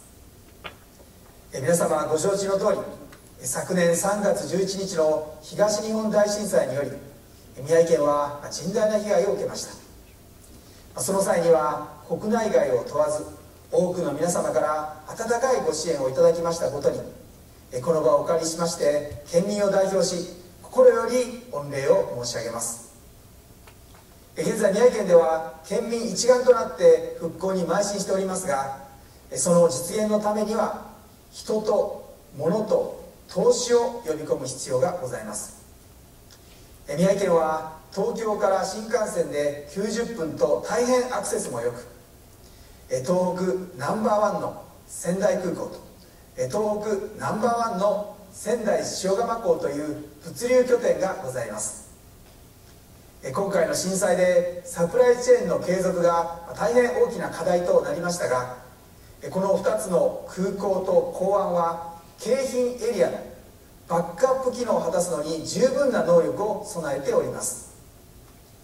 特に仙台空港につきましてはその潜在的な力を発揮させるべく、仙台空港の民間運営委託実現を核として産業振興、集積、観光振興に向けたさまざまな取り組みを立ち上げております。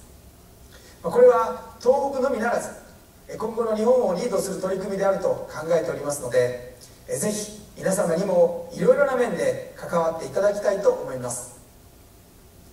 宮城県の復興において私が現在一番心配しておりますのは雇用の確保であり、これは被災者をはじめとする県民が安心して生活するための喫緊の課題となっております。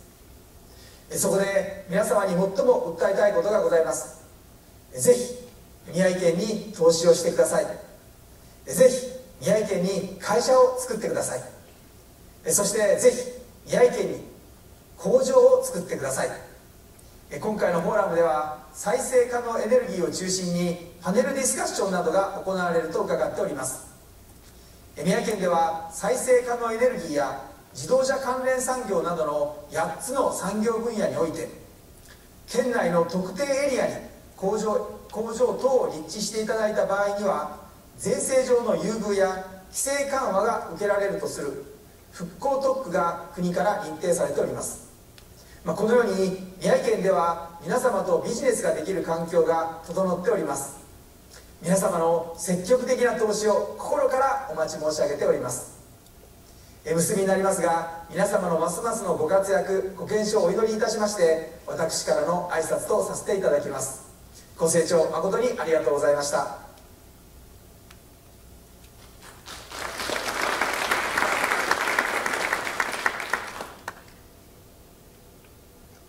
皆さんこんにちは。福島県知事の佐藤雄平です。東日本大震災から1年4ヶ月が経過しました。この間、世界中の皆さんから寄せられた心のこもった数えきれないご支援に、福島県民は大いに助けられ、励まされ、勇気をいただきました。心から感謝を申し上げます。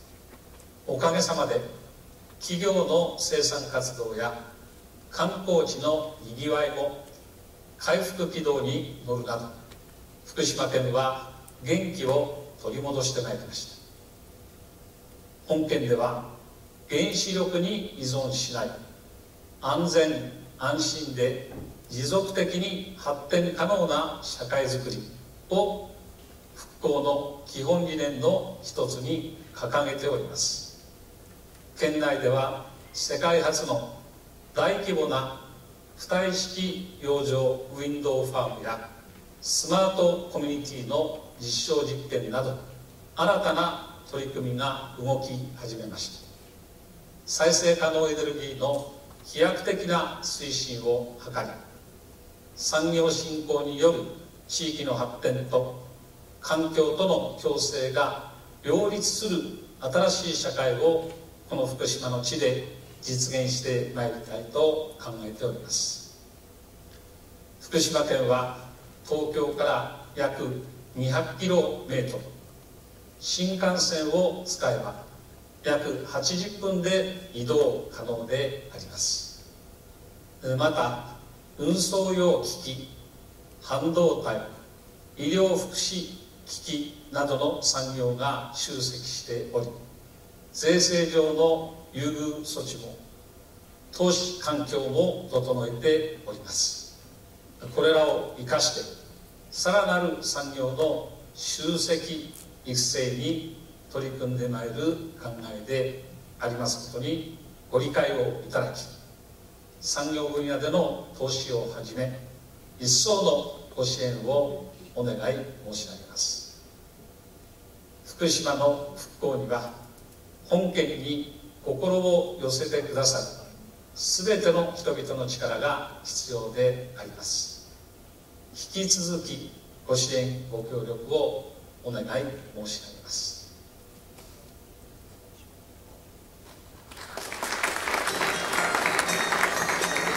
東日本大震災以後、さまざまな困難に立ち向かう福島県の人々。復興に向けて取り組むたくさんの姿がありました。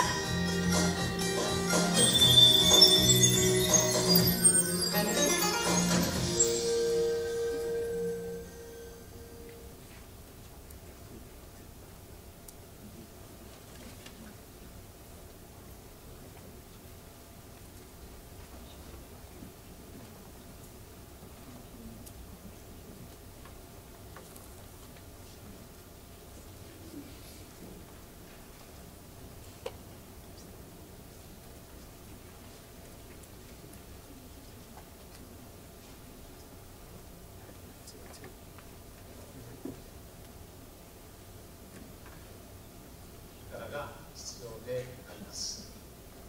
引き続き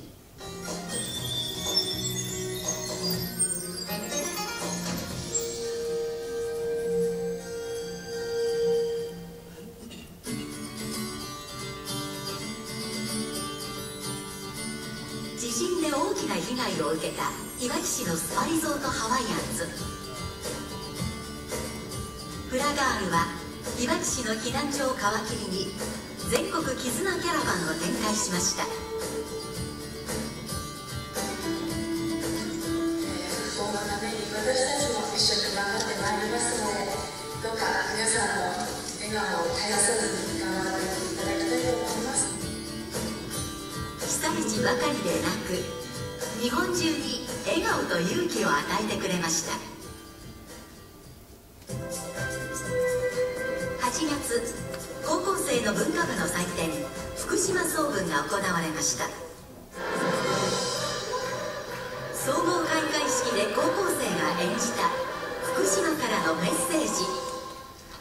震災で揺れる心と福島への思いを演じました。福島に生まれて、福島で育って、福島で働いて、福島で結婚して、福島で子供を産んで、福島で子供を育てて、福島で孫を見て、福島でひ孫を見て、福島で最後を過ごす。それが私の夢なのです。福島県民はこの地でとっても元気に生きています。大変なことがあっても諦めないで前に進もうとしています。大変なことはたくさんあるし、傷つくこともあるけれど、それでも私たちは福島で頑張ろうと思っています。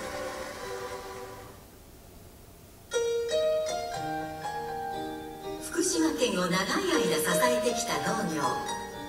原発事故によりたくさんの農作物が影響を受けました。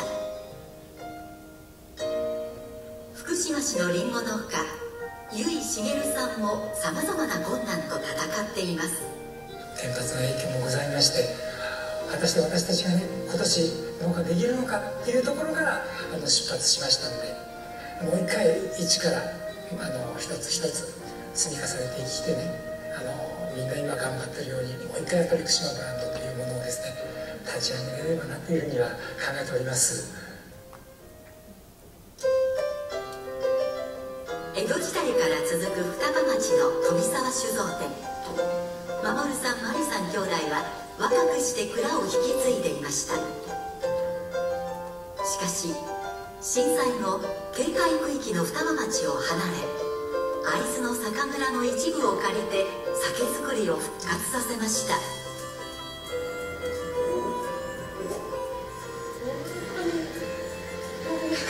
やっとかって感じですね。大丈夫かなと思ってたんですけど、結構香りも出てたんでよかったなと思っております。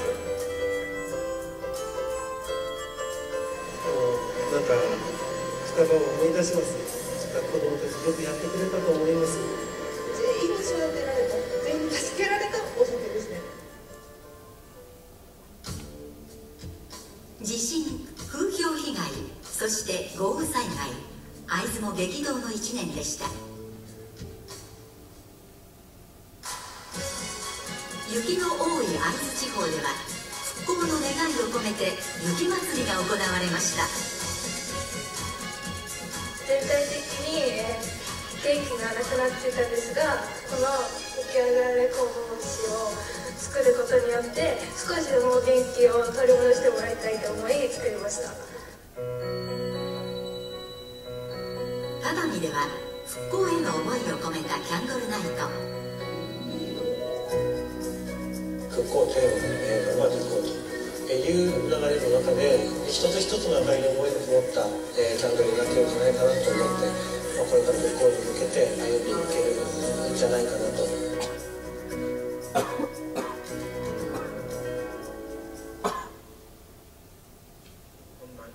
震災から1年後の3月11日、佐藤知事は世界に向けて福島宣言を発表しました。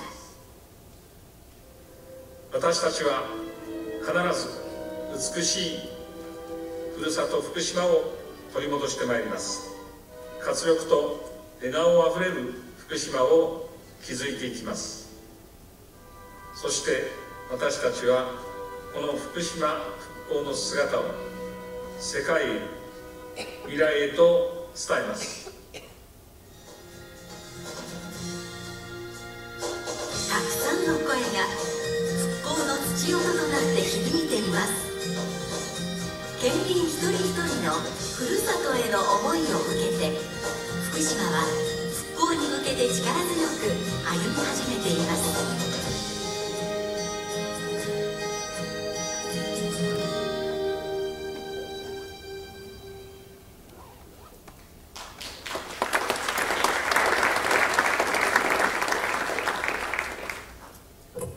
Thank you for listening to the video messages. And I'd like to know that Mr. Takahiro Ito is here today representing Miyagi Prefecture from the New York Office of Japan Local Government Center. Mr. Ito, please stand up here. So, if you are interested in learning more about Miyagi Prefecture, please speak to him at the intermission or at the networking receptions. Additionally, the Fukushima Declaration that was mentioned in the Fukushima video message can be found in the distributed materials, so please refer to it for further details. And now, we are going to have a Q&A session. We will now call our speakers back to the stage for Q&A. And please note that Mr. Charles Lake has already left for another urgent meeting appointments. And with regard to, if you are interested, if you have some questions with regard to the presentation from the Reconstruction Agency from Mr. Suematsu, Mr. Nakaishi from the Reconstruction Agency is coming and he's ready to respond to the questions. Okay. And when asking your questions, please state your name and affiliation as well as to whom you are addressing your questions. And an interpreter will translate your questions into Japanese and the response into English when necessary. Okay, we are starting the Q&A session. Please raise your hand if you have some questions.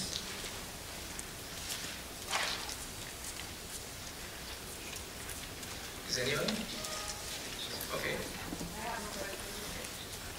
Please.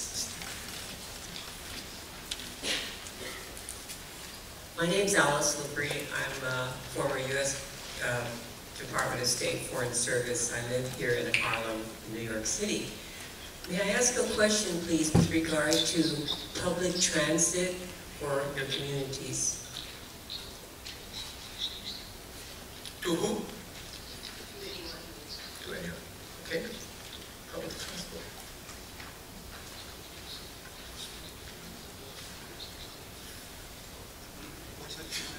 Would you kindly repeat your questions?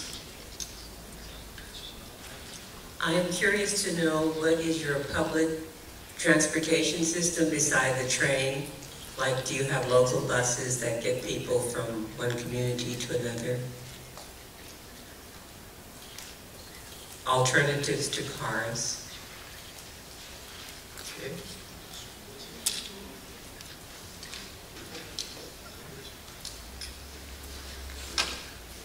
Sure, you're asking about traffic system recovery condition now. For instance, of public railway and highway and public bus system, right? Okay. As general, inland in top area, the traffic system is recovered almost completely, but in tsunami area, just under construction about railway and also some highway still a little limited. And one more thing is some port, especially fishery port, is now under construction. But on the other hand, a bus system is already recovered because it's very flexible operating now. Is that a question? It's okay? Okay. Is there any other question? Oh, please.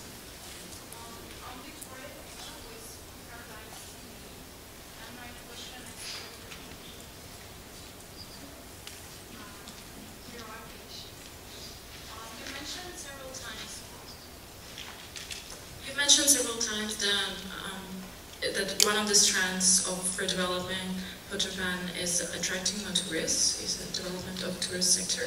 And I just wanted to ask you what are the, briefly, the means or tools, strategy, marketing planning, what do you plan to do in terms of attracting more tourists to affected areas?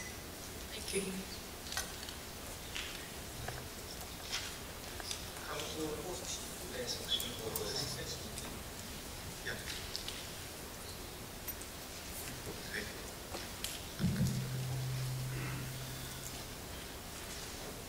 The Tourist Bureau is now doing a campaign for attracting foreign tourists to Japan by inviting tourists from overseas or tourist agencies from overseas to the Hobe area. And I think there are a number of such professionals and also tourists are coming to the Hobe area. And attracting tourism and also investment attraction is somewhat related to make the to appeal the Japanese attractiveness. So in our program, promoting tourism from overseas is very important. Okay. Any questions? Okay, gentlemen. Hi, I'm George Sorensen from FE Clean Energy Group, and we do renewable energy projects around the world. In the prefectures that are involved, that were involved with the earthquake, what zoning speed-ups or what facilitations do you have for project developers that might want to come in but really don't have a good idea of what the zoning and what the permit process would be? And then the second part of that question is, do you also interface with the government in Tokyo to try to speed up the process if a project is proposed?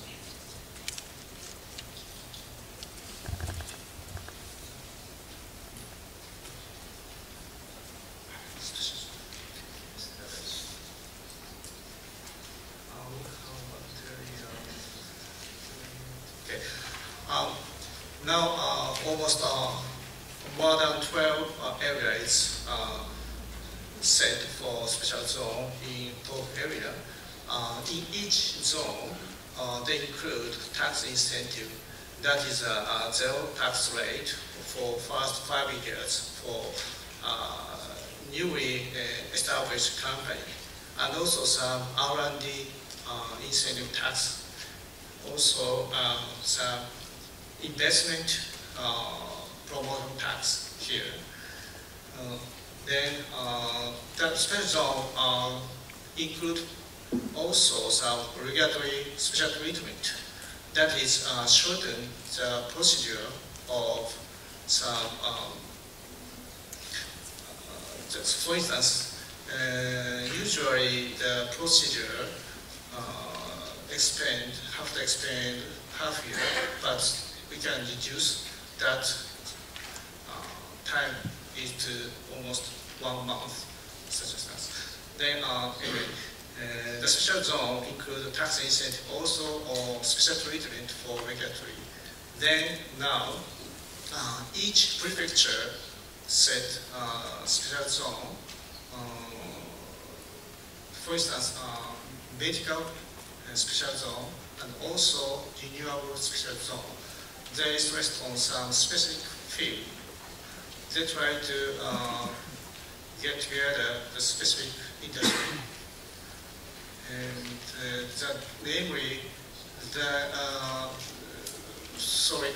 we have material in the homepage, but I can't say that all special zones list. Do you have an ombudsman office at the prefectural level that will actually help a foreign investor wend its way through the regulatory process? Yes. And also, do they coordinate with the federal government in Tokyo? Yeah. Or can they? Yeah. We have some advisor in Tokyo and also each prefecture. So if you contact to us, we offer some advisor and provide information to support foreign investors. It's okay. It's okay? Okay, thank you. And any other questions? So please.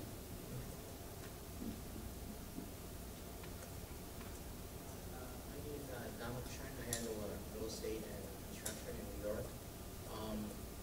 In response to the Tohoku nuclear reactors, they're shut down now, so you're probably looking for more power, like alternative power.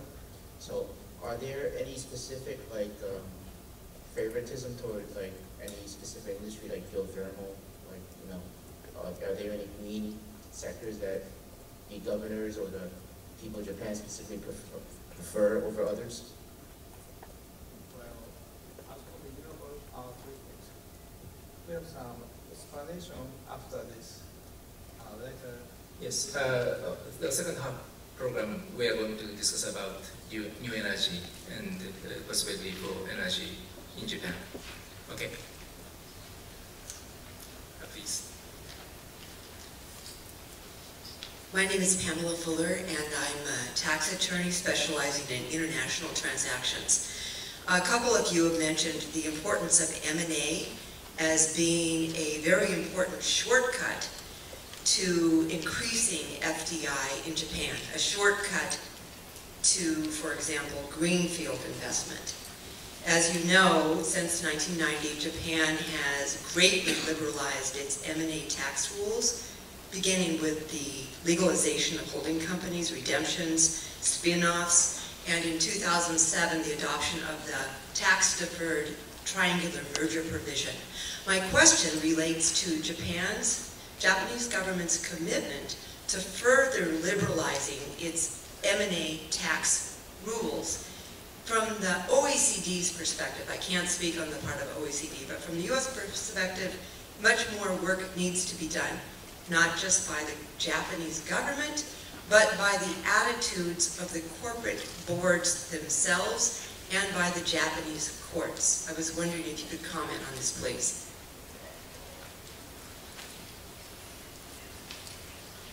Yes, we have changed our tax regime for M&A, and there is no discrimination against foreign or Japanese investment or M&A through, for example, triangular mergers and acquisitions. And in our program, the transparency of the judgment of the exceptional application of triangular merger is listed. And we have been discussing with the tax agency to make the procedure more transparent. So, so far I discussed with the foreign business circle in Japan, and there is some question about the tax system, but at least there is no discrimination between Japanese and foreign companies in terms of M&A.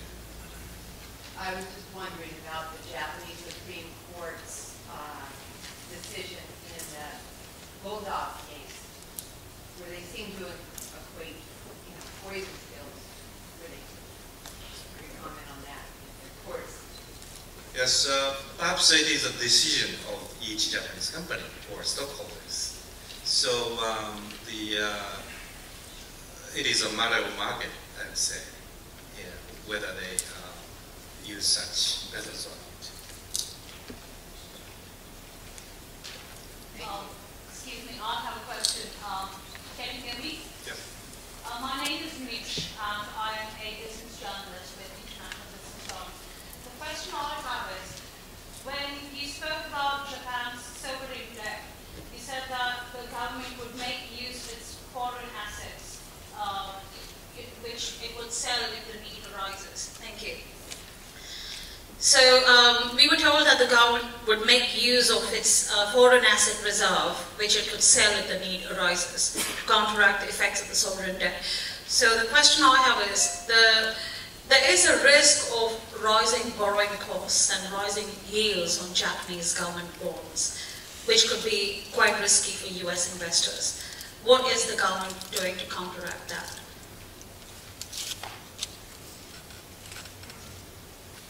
That's why the Japanese, Japanese and all that, the Japanese government is trying to pass the tax and social security integration reform. Of course, we see that increasing sovereign debt very serious. So under the program, we mentioned that the increasing tax revenue is very important. So my answer to your question is that that's why the current administration is trying to pass the law for reform of the tax system. Also, just another follow-up question, not exactly related, but would you be able to elaborate on the financial incentives that the speakers were talking about? Incentive for? Financial incentives, non-tax related financial incentives for startup businesses or new U.S. businesses. Yes, some differences between domestic company and the foreign company? Yes. No differences. Zero tax, zero corporate tax incentive is applied to equally to foreign company and domestic country. There's no differences between two sides. But I'd like to add that now METI is proposing a law to reduce the tax rate for overseas investment, particularly R&D and Asian headquarters. And the House of Representatives passed it, but it is now under the discussion of House of the Councillors. So in such a case, there is a discriminatory preference for foreign investment to Japan. Thank you very much. There is no such country in the world as a government to give such a preferential tax rate. I'm afraid you have still a lot of questions, but because of the time constraints, we are closing this Q&A session. But you can ask some questions during the intermission. And I'm proposing to resume our conference at 3:55 in 10 minutes. So thank you very much.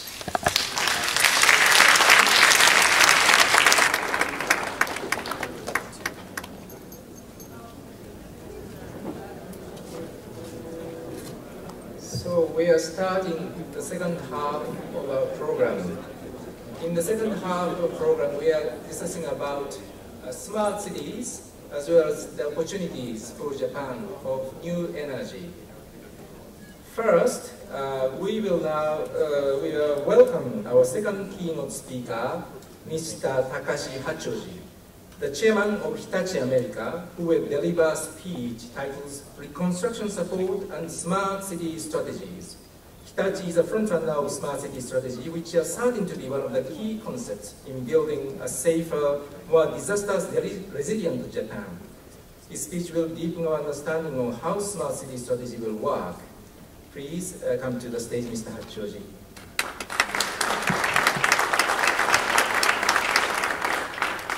Thank you, Sakurai-san, for a very kind introduction.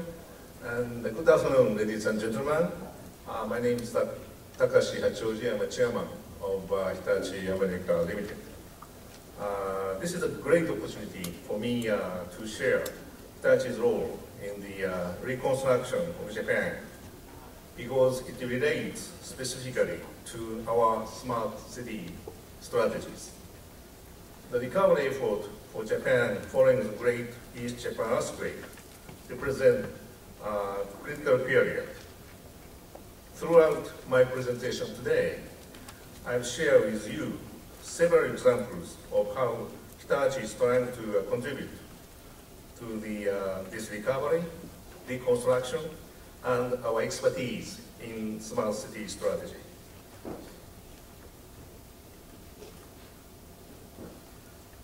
First, I'd like to review the recovery status. First, the damage to the buildings and infrastructure was in excess of 212 billion. As I mentioned, highways, high-speed railways, all have been recovered since the end of April 2011. However, major port berths are only at 80% of recovery rate. Secondly, international assistance. International assistance has been very helpful to the recovery of Japan. More than 160 countries and 40 international organizations offered assistance to Japan. Especially United States cooperation and assistance was the most important due to the Operation Tomodachi.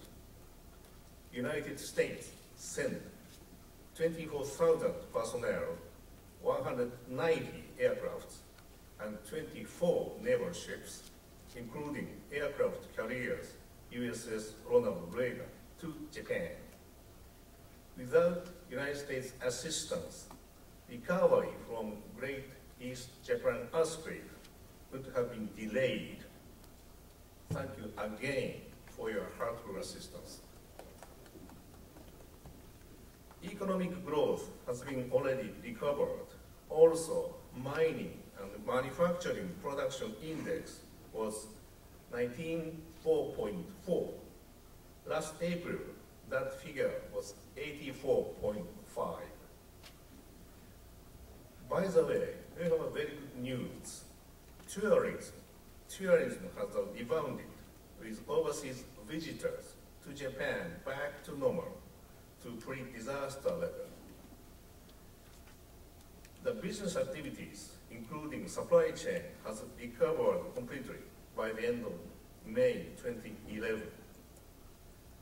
In terms of financial result for the last fiscal year, 2011, despite the tremendous impact of earthquake and unexpected floods in Thailand, between 2 to 3% decline in revenue and a 20% impact on operating income was evident for Hitachi.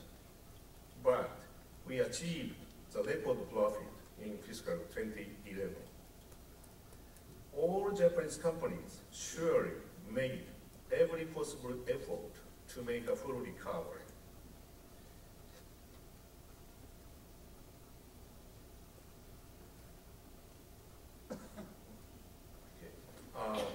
Secondly, the Japanese government plan for reconstruction has been made public.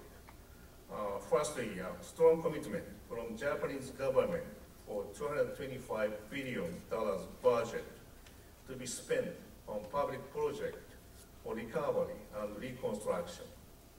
Secondly, tax exemptions for special zone business creation for both Japan and overseas companies alike. It is for 5 years of period. Thirdly, a feed-in tariff and incentive for long-term contracts for renewable energy producers has been introduced. I understand that this topic will be more deeply discussed following my presentation. Reconstruction plan from private side is also evident. Private sector participation is critically important from a construction perspective. An important entity in this area is Keidanren, Japanese Business Federation, with a strong focus on the first one is the establishment of energy management systems, and secondly, the establishment of resilient means in this case tough and flexible information telecommunication system structure. Those are included among Keidanren's proposal as Japan as an innovation-oriented nation made public in this April. And these two forces are the major component of a smart city of our interest. Another plan from private sector is in progress now. An important focus by Keidan Ren is also the future city model project. 11 cities have been selected, including many cities in the Tohoku region. This plan was discussed before Great East Japan earthquake, and reconstruction has been added as a very big factor to the plan currently. Hitachi Limited was born in Hitachi City. Hitachi City is at the center of East Japan and close to Tohoku area, and has been devastated by earthquake seriously. We are heavily involved in the Hitachi Industrial Smart City project. The core areas in original plan were energy, education, and citizen care. But after Great East Japan earthquake, recovery and reconstruction planning has been added to the original plan of the project. We should pay much bigger attention to a rich potential in Tohoku areas. Tohoku region has a long history of research and development center, especially in the electric and telecommunication field. Many excellent institutions have enormous intellectual assets and human resources. For example, Tohoku University achieved the initial development of antenna for TV broadcasting, magnetron for electric range, and optical fiber communication technologies. We are committed to reconstruction of the Tohoku region, which represents an epicenter for research and development. We should work together to build new smart city.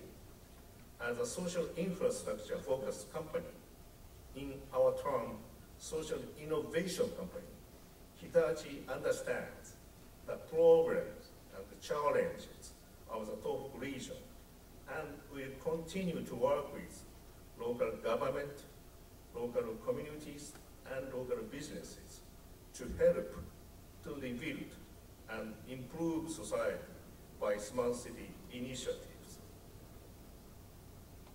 By the way, what is smart city?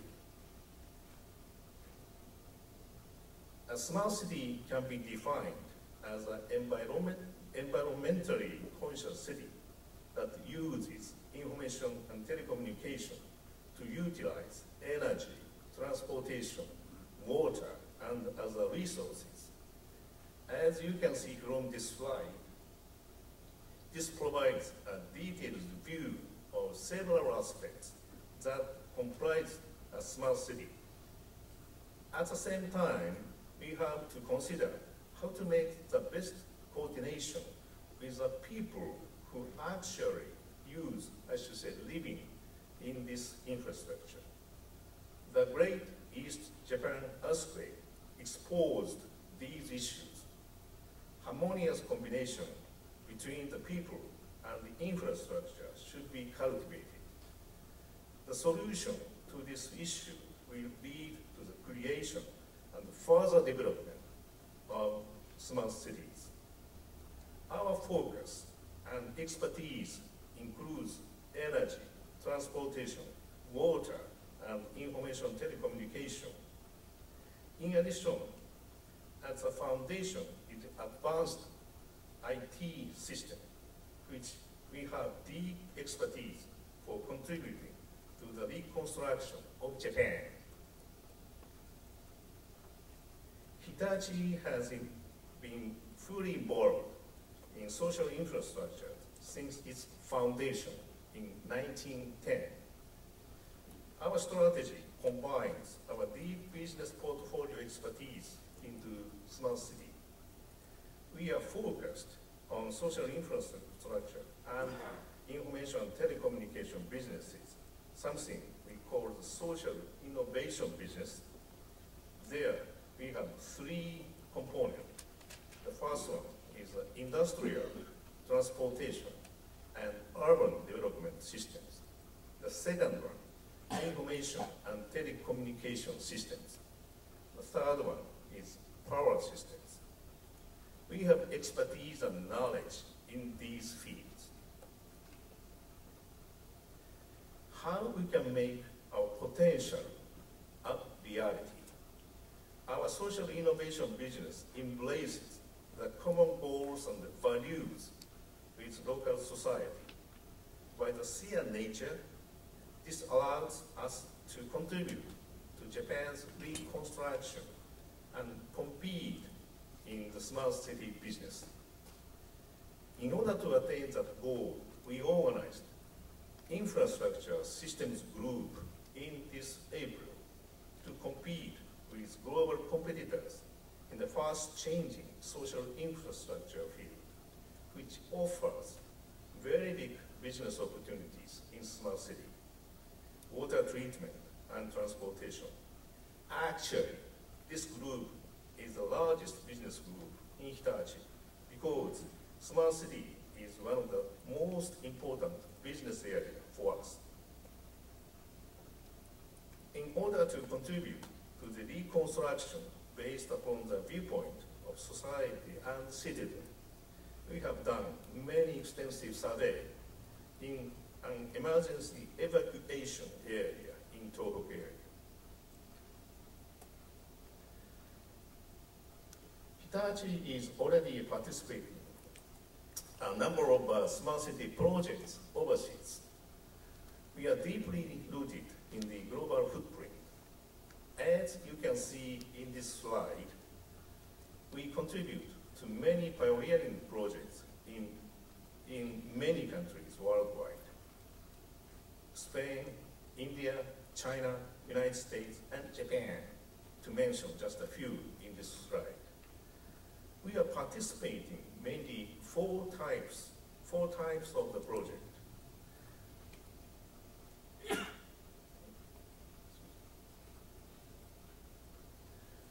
Let me introduce some of Hitachi's pilot project in these four types. First slide depicts Rokashomura Smart Grid demonstration.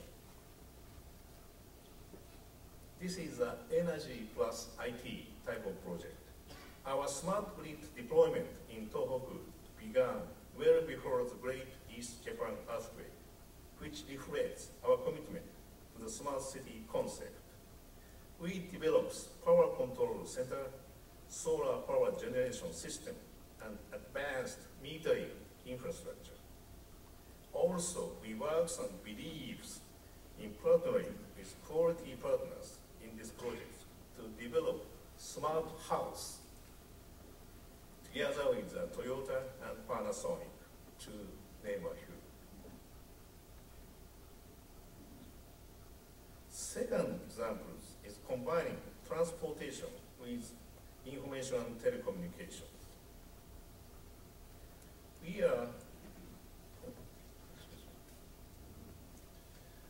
We are working in Okinawa Prefecture by utilizing rental electric vehicles and rapid charging stations, which we began in February 2011 by installing charging spots. This project is targeting 100 rapid charging stations and 6,000 rental electric vehicles in the year of 2020. The next one, in the United States, this is our work in combining energy, transportation with information and telecommunication. This project is on Maui Island in the state of Hawaii. The project is based on the Japan-US Clean Energy Technologies Action Plan, which was agreed to following the Japan-US Head of State Summit held in the year of 2009.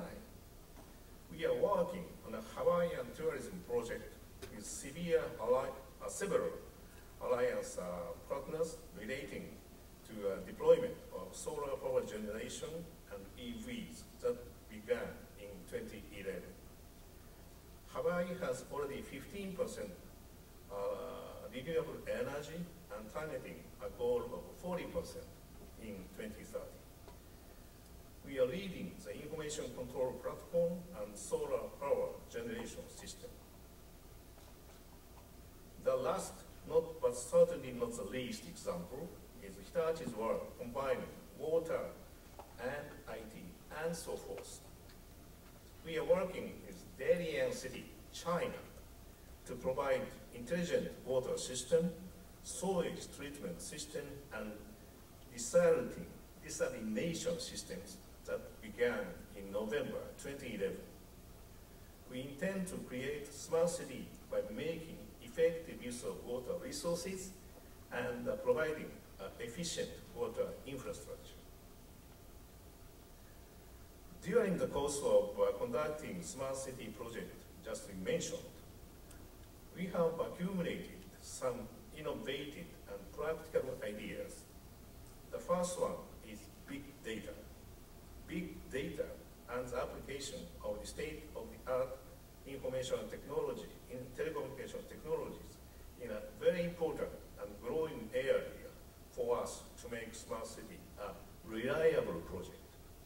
We are evaluating the huge collection of real-time data and providing countermeasures for systems operations by analyzing and simulating them.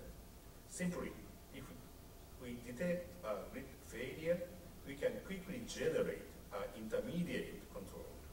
Real-time data collection, followed by simulation and guiding countermeasures. This is a cycle of using big data. That is a new area to make the best use of information telecommunication in developing a smart city. Collaboration is a crucial strategy. As this slide depicts, we collaborate and work with many partners on several smart city and smart grid projects, not only in Japan, but many cases in overseas projects. The challenge of bringing together the diverse know-how and technologies of all the participating companies to establish a Japanese smart city model at Kashiwanoha Campus City in Chiba Prefecture is a good example. Mitsui Fudosan Company Limited, that's a real estate company, and it's a major partner together with Kashiwa City and University of Tokyo. We are developing AEMS, Area Energy Management Systems, in this project. Another example is the Silver Spring Networks in Hawaiian Smart Grid Demonstration Project. This alliance will strengthen and expand the relationships. For your information, I'd like to introduce the opinions from Hitachi and the Silver Springs Networks executives on this collaboration. The company president in the infrastructure systems group in Hitachi mentioned on this project. Okay. We have strengths in both the power systems and information system and telecommunication systems field, and has leveraged this advantage to develop smart grid systems. We are convinced that we can promote our smart grid business and create new offerings for utilities globally with the Silver Springs Network's industry-leading brand and product lineup and extensive track record. And on the other hand, Silver Springs CEO mentioned on this collaboration, Hitachi's technical and market leadership and joint collaboration will bolster offerings not only in Japan, but will expand both companies' smart grid global footprint. These are very good examples. In this way, we plan to develop a smart city teaming with real estate developers, construction companies, manufacturers, trading firms, financial organizations, research firms, and other businesses, domestic and abroad. Hitachi is also developing renewable energy. We also have deep expertise in renewable power generation, we built a mega solar system which is transmission and distribution friendly by using sophisticated power conditioning system. Through our work in Smart City project, we recognize the importance of international standardization of smart city indicators, because there should be some stiff measurement standard and metrics of smart cities. They should be based on 3 primary areas. First one, on the urban infrastructure like energy, water, mobility, and others. The secondary, performance like quality, sustainability, eco-consciousness, and so on. The thirdly, smartness as key indicators. Our implementation of indicators like them allows us to pinpoint important factors associated with smart cities and acceleration and diffusion of smart cities. Finally, almost 600 days have already passed since Great East Japan earthquakes devastated Japan. Smart City will be able to contribute much to Tohoku areas. Therefore, let us do our best for the future of Tohoku together. Thank you very much for your time.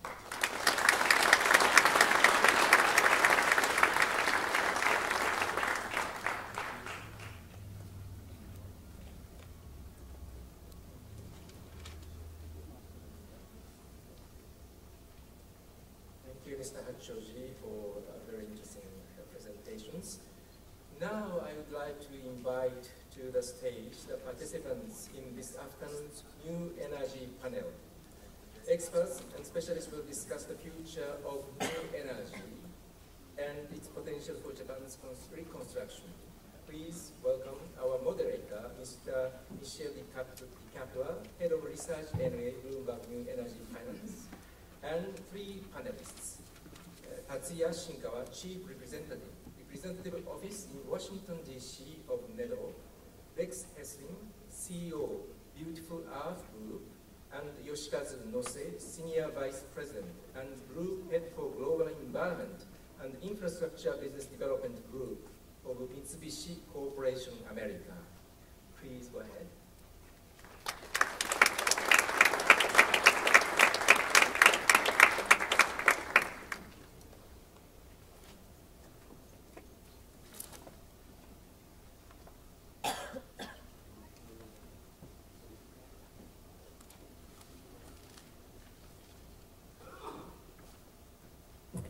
Thank you to Jetro. I'm with a company called Bloomberg New Energy Finance. We are a renewable energy research firm. I'm joined here by 2 colleagues, Winter Lee and Dave Paritsky. And what I want to sketch out here is the story that's about to happen in Japan in terms of clean energy. We've been following clean energy effectively for the last decade. And when you look at clean energy for the last decade, effectively it's been a story of US and Europe, and then most lately China. And what you're talking about generally is kind of falling equipment costs and policy support. What we're about to see in Japan is an experiment, and it's really going to be driven by kind of factors that we haven't seen so much at play in these other regions. This is the nuclear power supply in Japan going back several years. And in May of 2012, for the first time in 42 years, nuclear power supply actually dropped to 0 in Japan. This was partially because the one remaining reactor that was online had to go on a scheduled maintenance. But as a result, you basically have seen the deterioration of one major source of power, which has major implications for the country. This is what the electricity sector looks like in the eastern region, where there actually won't be a problem this summer, because basically the excess in TEPCO will make up for a potential shortfall in Hokkaido. In the western region, however, there's a very different story. We do actually anticipate a very severe shortage, particularly with the Kansai EPCO. And so how are utilities going to be dealing with that shortage, and how is the sector overall going to be dealing with that shortage? And there's going to be both solutions on the demand and the supply side. On the demand side, the utilities themselves have started by implementing one of the most aggressive smart meter programs around the world. basically by 2017, up to 60% of Japan's electricity demand will be flowing through smart meters. Just an astonishing level of penetration. The government, for its part, as you've kind of heard over the course of the first half of the event, is providing all kinds of incentives. For example, the government provides subsidies for up to 1/3 of the cost of storage systems using lithium-ion batteries for the home. And consumers, for their part, have also kind of taken some of that burden. There's very, very high demand for what's called setsuden goods, power-saving goods, including, for example, LEDs. The sale of LEDs for ceiling lighting was over the 50% of market share in the spring of 2012. On the supply side is where a lot of our story for the panel is going to be. This is the growth in renewable technologies. In one particular scenario, going out to 2030, you see tremendous growth on the back of some very, very attractive feed-in tariffs, solar, wind, geothermal, biomass, among them. We'll be talking a little bit about that feed-in tariff story, but just look at this level of growth in some of these renewable technologies in the coming decades. And with that growth will come kind of some increased level of competition. Historically, so far, the Japanese market has been one where effectively domestic manufacturers have dominated. That might change. You might kind of see the opportunity for foreign manufacturers to come in. Here you see the story for foreign PV module manufacturers, and you see that their share has been increasing to up to 25% most recently. And with that increased level of competition, obviously will come most likely decreased costs.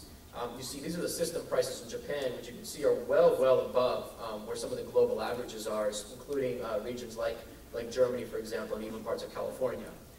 And so the influx of kind of more competition will drive prices down somewhat, though it will actually probably be the reduction in feed-in tariffs that will kind of really drive system prices down. And with that fierce competition, you have to think about what the domestic manufacturers themselves are going to do. And one strategy for a domestic manufacturer, for example, might be a manufacturer becoming a developer. And so this, what you see here, is the announced 70-megawatt plant by Kyocera, where Kyocera is the manufacturer and then has become the developer. At the system cost that they're talking about, we're basically talking about system costs of $4.36 per watt, which should yield a 6% IRR. But if they're able to if the market is able to bring down the system costs to what they are for the global average, to best-in-class kind of global performance, at system cost of $2.43 per watt, you could get 15% IRR. So some of these stories, this question around the demand-side measures, smart city measures, this question around the feed-in tariff, in general, kind of what the outlook looks like for foreign manufacturers entering the market, will be the topics of discussion for our panel. And with that, I'd like to introduce our panelists. We have Shinkawa-san from NEDO, we have Lex Heslin from the Beautiful Earth Group, and we have Nose-san from Mitsubishi, and we'll start with Shinkawa-san.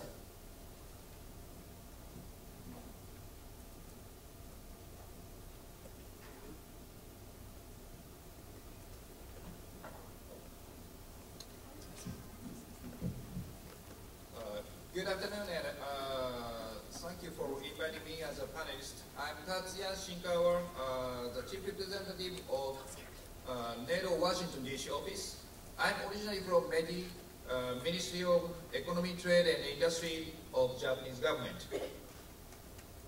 As first, I'd like to introduce NEDO itself. NEDO is a Japanese governmental organization and Japan's largest implementation agency in the area of research and development and diffusion of energy, environment, and industrial technologies. This picture is the headquarters of NEDO in front of Kawasaki Station near Tokyo Metropolitan City. As you can see from this picture, NEDO is not a research organization itself.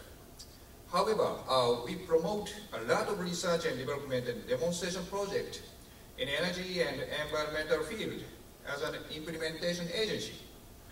NEDO's load is very similar to Alpha E in US DOE in the United States. Our budget is approximately $2.4 billion US and 1,000 people work for NEDO. Almost all budget of NEDO are from METI. Usually, NEDO supports the R&D and demonstration project which carried by consortium with industry, university, and public research institute. NEDO has a long history of research and development for renewables. This picture is the former grid connection test facility in Rockall Island in Kobe City. This test facility operated from 1986 to 1993.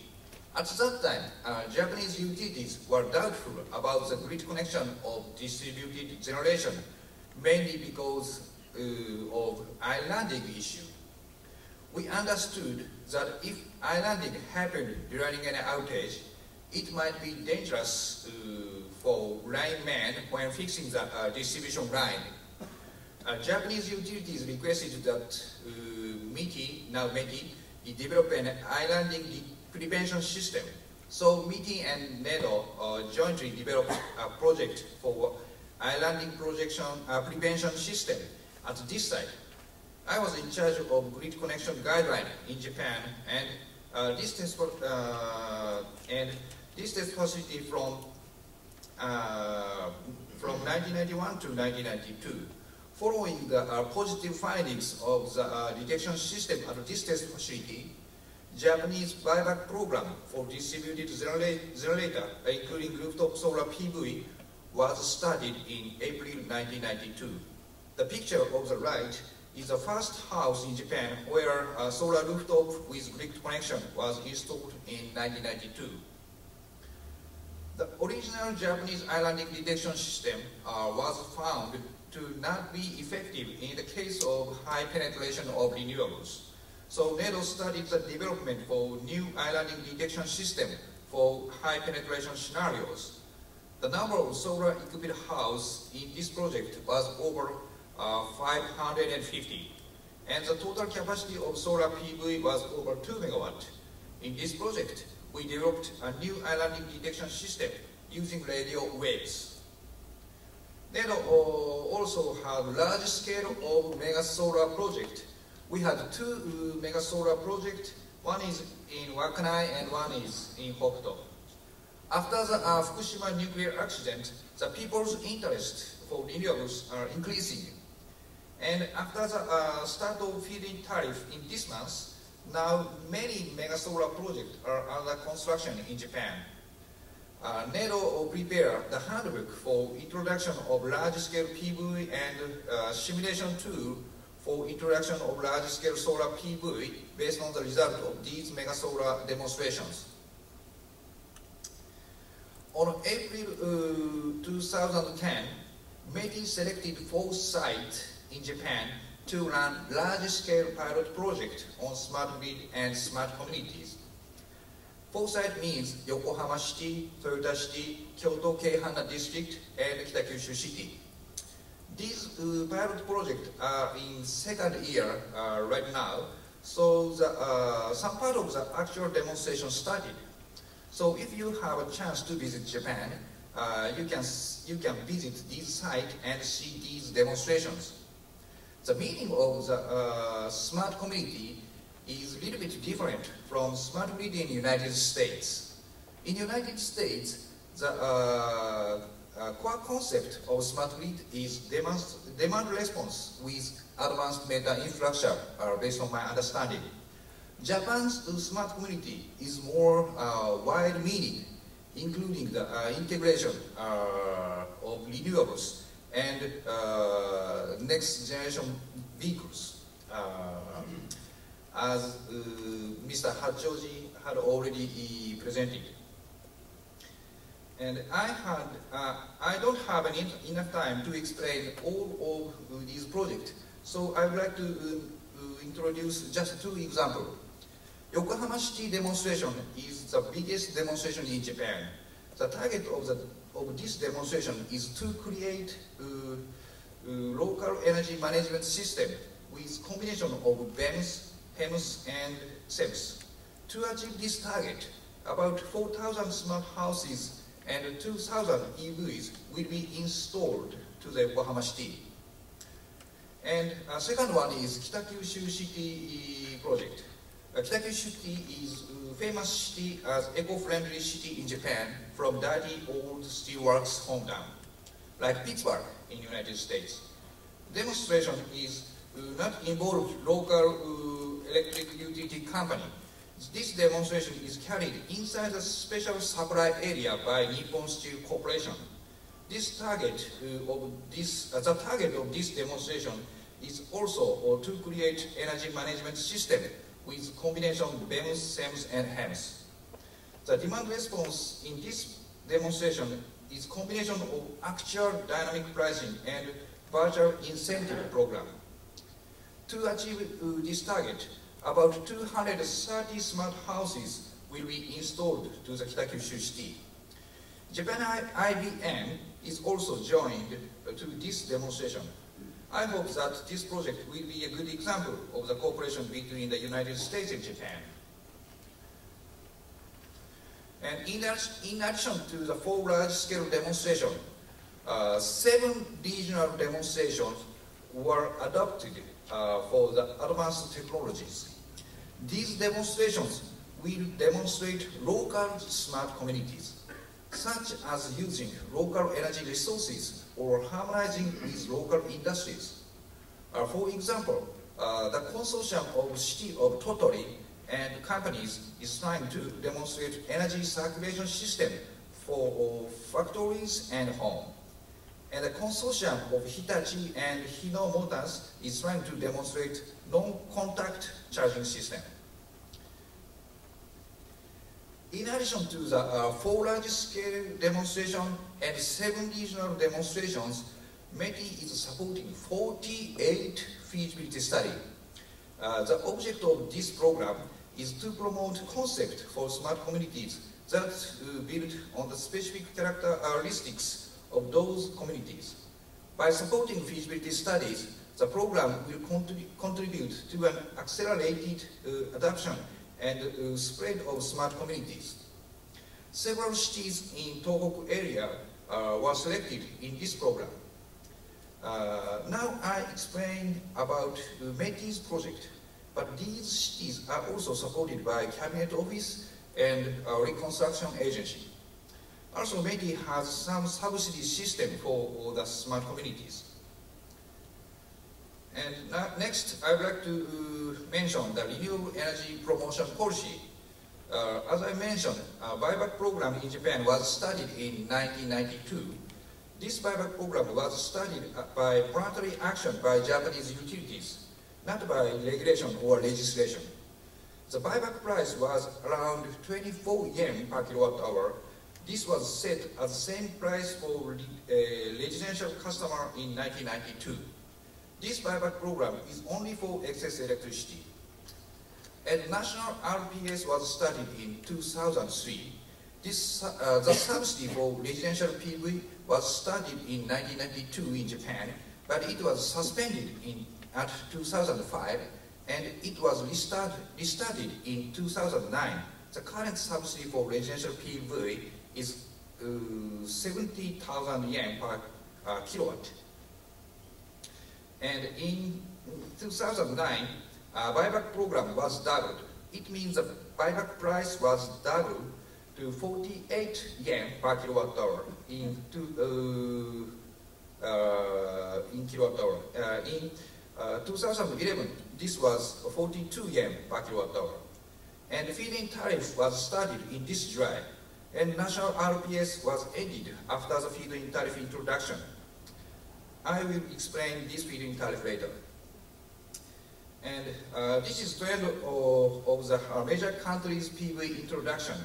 As you can see in this graph, based on the history of supporting policy for renewables, Japan is the 3rd largest country in PV introduction. From 1997 to 2004, Japan was the #1 country.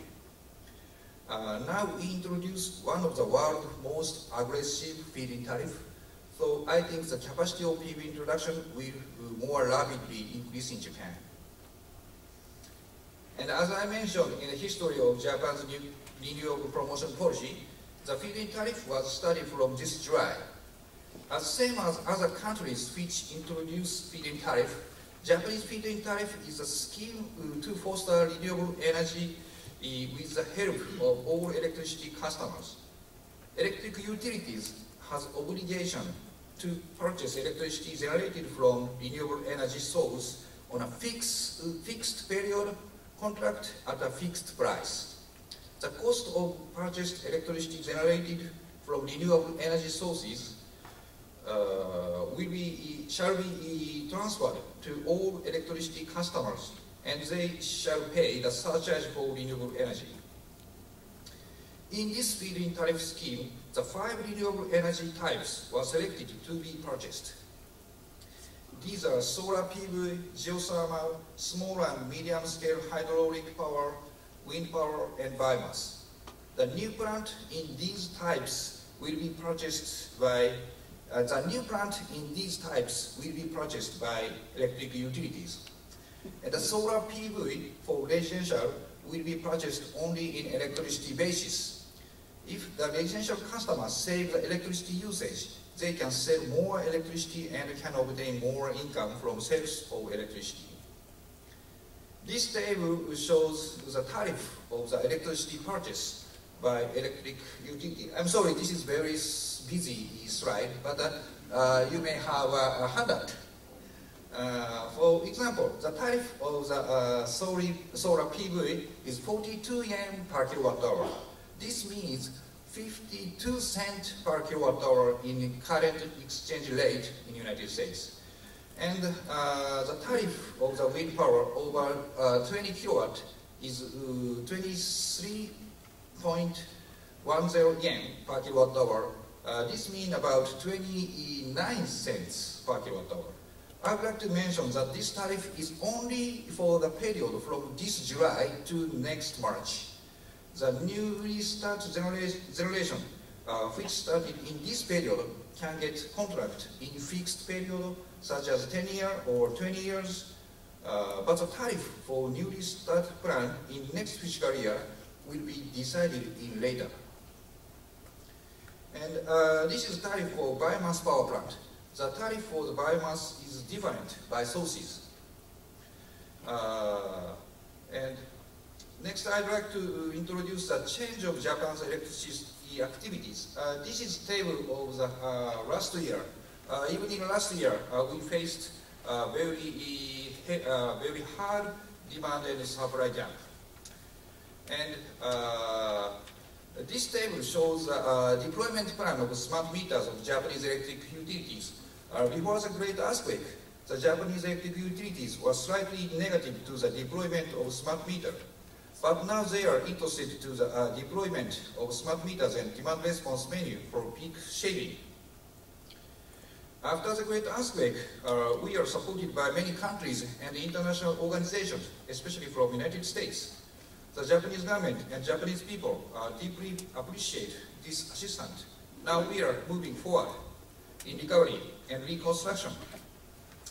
And the safety and sustainable smart community will be one of the main directions of recovery and reconstruction.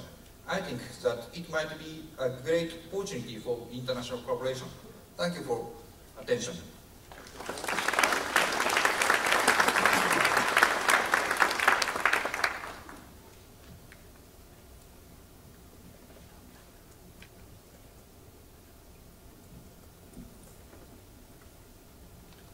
Okay, good afternoon. My name is Lex Heslin, and I'm President and CEO of Beautiful Earth Group. We're a sustainable energy developer. Thank you so much to JETRO for inviting us and for the honorable government officials that we have here today around us.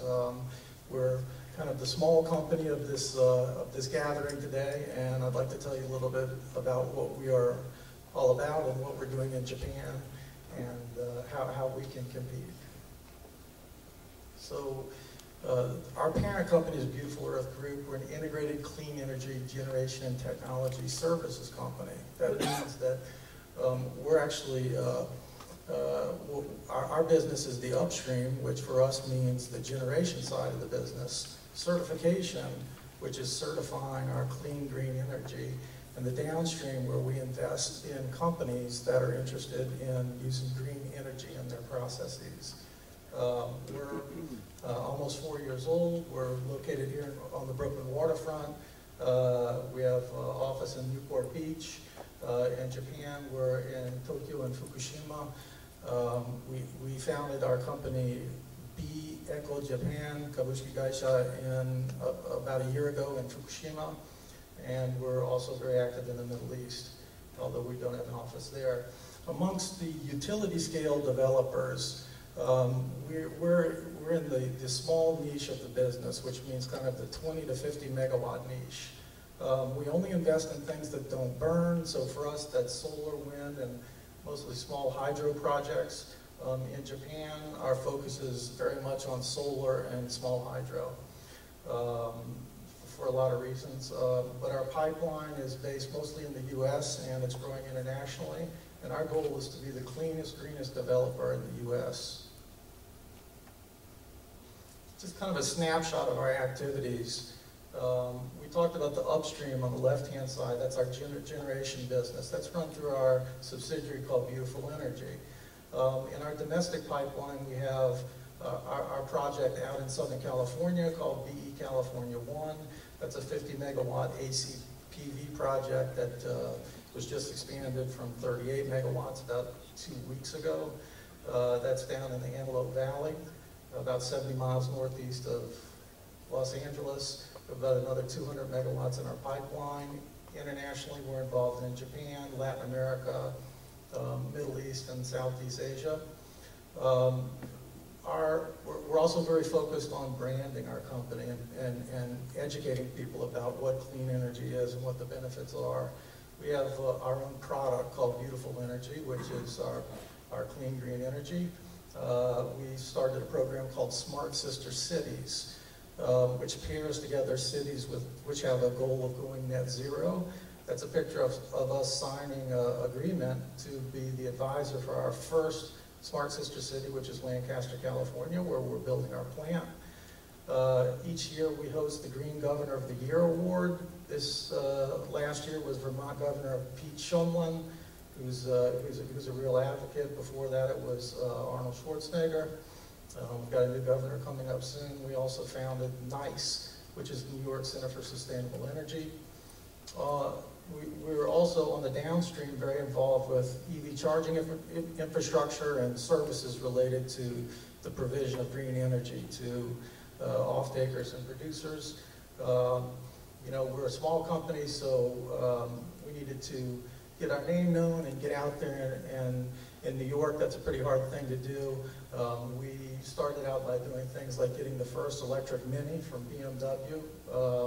We took that and we built the first 100% solar-powered EV charging station in New York, and that car ran for a couple of years exclusively on solar energy collected on the Brooklyn waterfront. We have an EV charging pilot project going on, and next year we're joining some other companies in a pretty large-scale tech project. We're also very involved in the communities that we're doing business in, whether it's cleaning up the Brooklyn Bridge Park or doing a desert cleanup in the far corner of the United Arab Emirates, or green job training, working with international environmentalists, or actually heading out to Fukushima after the 3/11 disaster, where we worked to build some basically temporary housing for pets. After the disaster, after the evacuation, a lot of people got actually kind of pushed out of their homes and the pets got left behind. So we're part of the pet reclamation project. I'm going to skip through a lot of this stuff. I hear from Jetro that this will be available to you on the internet. So if you give me one more minute to wrap, I'll just say, you know, renewable energy generation capacity is going way up because costs are decreasing and efficiencies are increasing. Currently, Japan is number 16 in the Global Renewables Index, so there's a long way to go. But the resource in Japan is okay. Solar is pretty good. Wind is not so good. Hydro and geothermal are pretty good. There's a growing water problem in Japan that needs to be addressed. This is a great industry. Japan already has some fantastic companies in this business. It's a huge economy, and they have a well-developed technology infrastructure. They started the EV business. They're already being challenged internationally. We have a few suggestions for more collaborations and government support in certain areas to make Japan more competitive. This chart really just follows up what you've heard already from Hitachi and NATO, which is about building smart net zero communities. We developed a program called Smart Sister Cities, where we encourage cities to share the common goal of becoming net zero cities. This is for Tier 2 and Tier 3 cities, not the Tokyos and Rios of the world, but smaller cities, and where they agree to go net zero, to use smart city technology to get there. It's an economic development driver, and it's interestingly a really good way to involve women into this predominantly male-centered business. I'm going to skip some of our recommendations and just go straight to the end of our recommendations, which is, of course, phase down fossil fuels, so get the low-lying fruit, scale up renewables, improve energy efficiency. You know, after the disaster, Japan's energy consumption decreased by 15%, promote green living in these sectors, and remember what happened in the past and tread carefully to replace that energy in the future. Thank you.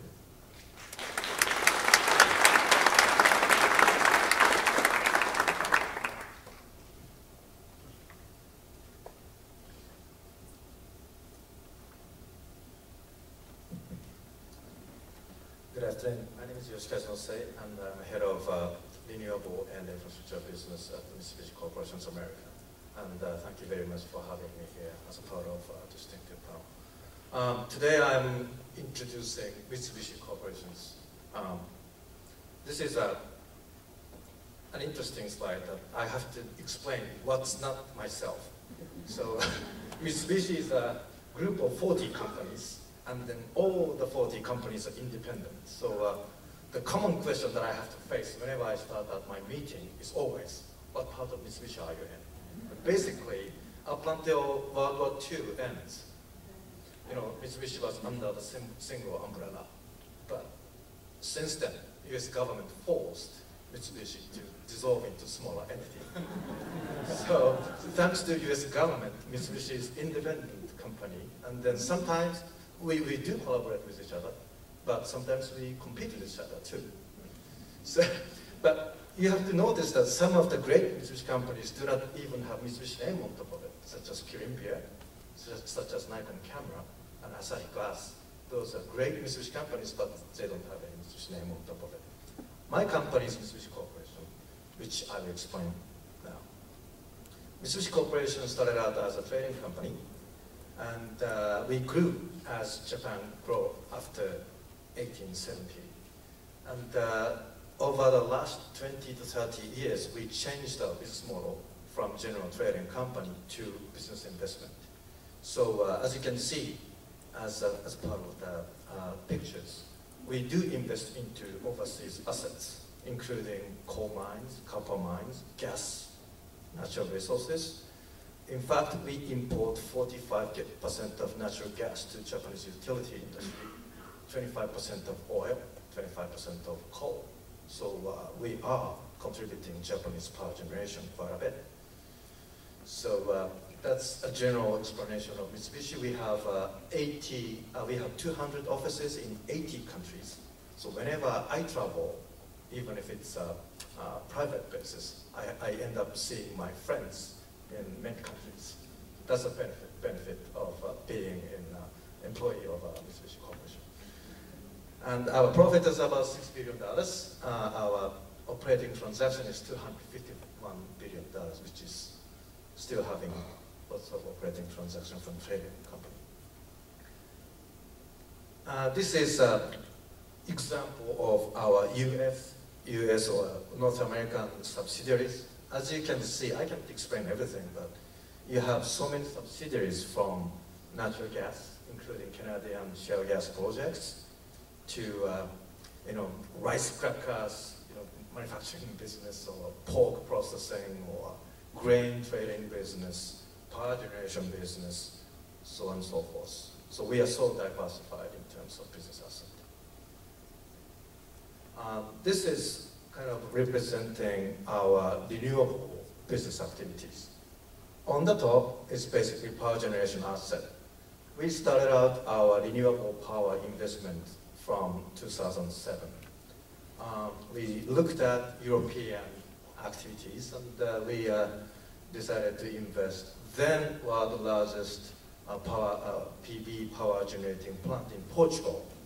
It was 46 megawatt project, and then evolved into another then largest in Asia project of 70 megawatt in Thailand. And also we expanded into solar thermal project in Spain. And we're still continuing that effort. As of now, we have about 4.3 gigawatt in total power generation asset. Majority is gas-fired, but we still include lots of renewable and geothermal kind of investment as well. The bottom side is basically our environmental business investment. That includes our environmental car-related business, includes lithium-ion battery, and some water investment activities, and the ESCO business activities. We have been spending majority of our money for overseas investment, but thanks to Japanese new renewable RPS or new feed-in tariff, we are looking at that. It's very positive, and then we are looking at Japanese opportunity as well. Thank you very much.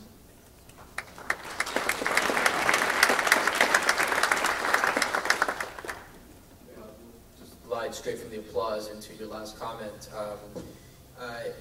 You are excited about the opportunity, Nose-san. You have 4.3 gigawatts of power generation assets globally. You're excited about the Japanese opportunity. What's your assessment of the feed-in tariff? Well, how would you assess what it looks like right now? The short answer is very good. And then we would have to identify great projects. We have, as I said, we have been seeing lots of overseas projects, but feed-in tariff system has been pretty crucial aspect of it. We've seen German projects, and we've seen Spanish projects, and Portugal projects, and Italian projects, and so on and so forth. The tragedy of a feed-in tariff system is that the stability of the government. What happened in Spain is that they introduced wonderful feed-in tariff project, but all of a sudden they discontinued in 2 years.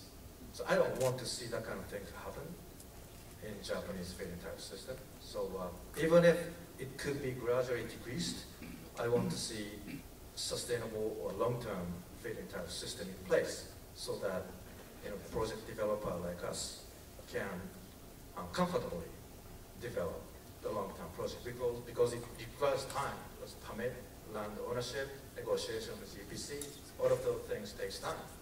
So it has to be a sustainable system. And I just want to kind of clarify for maybe kind of people in the audience who are not so familiar with kind of how these feed-in tariff programs have worked.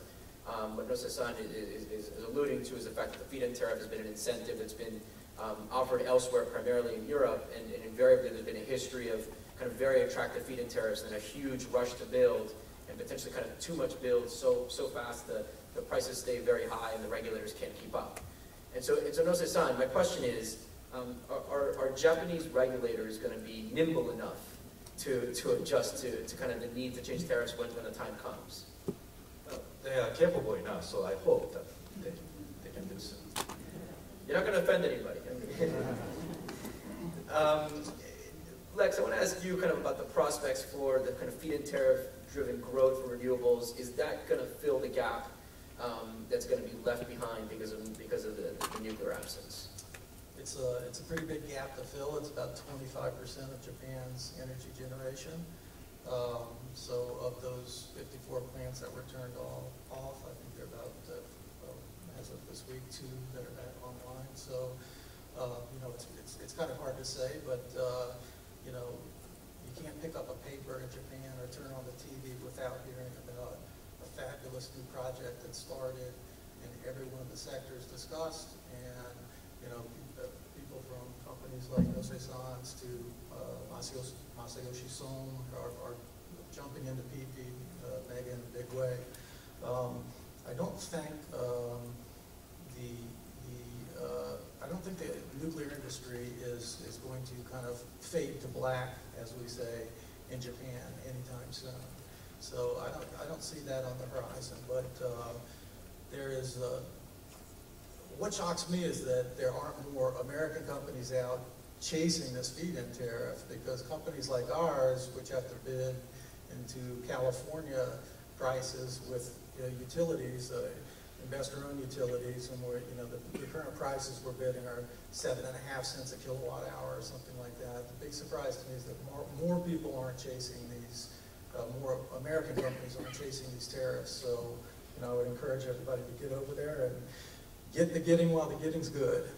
Yeah, I mean, this kind of is like a very obvious theme, and maybe kind of the people who attend the event, obviously coming to the event is already interested in Japan, but if it's not already clear kind of what these incentives look like, you've basically now had Lex kind of saying that he thinks that everyone should be there, and you see it in the papers, and you've now had an asset owner, Nose-san, basically kind of saying like it was very good and his face lit up.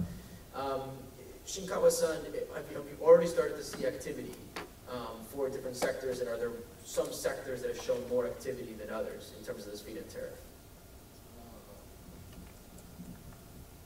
So before the feed-in tariff introduction, Japan has a buyback program, and it was for the excess electricity and the price is same.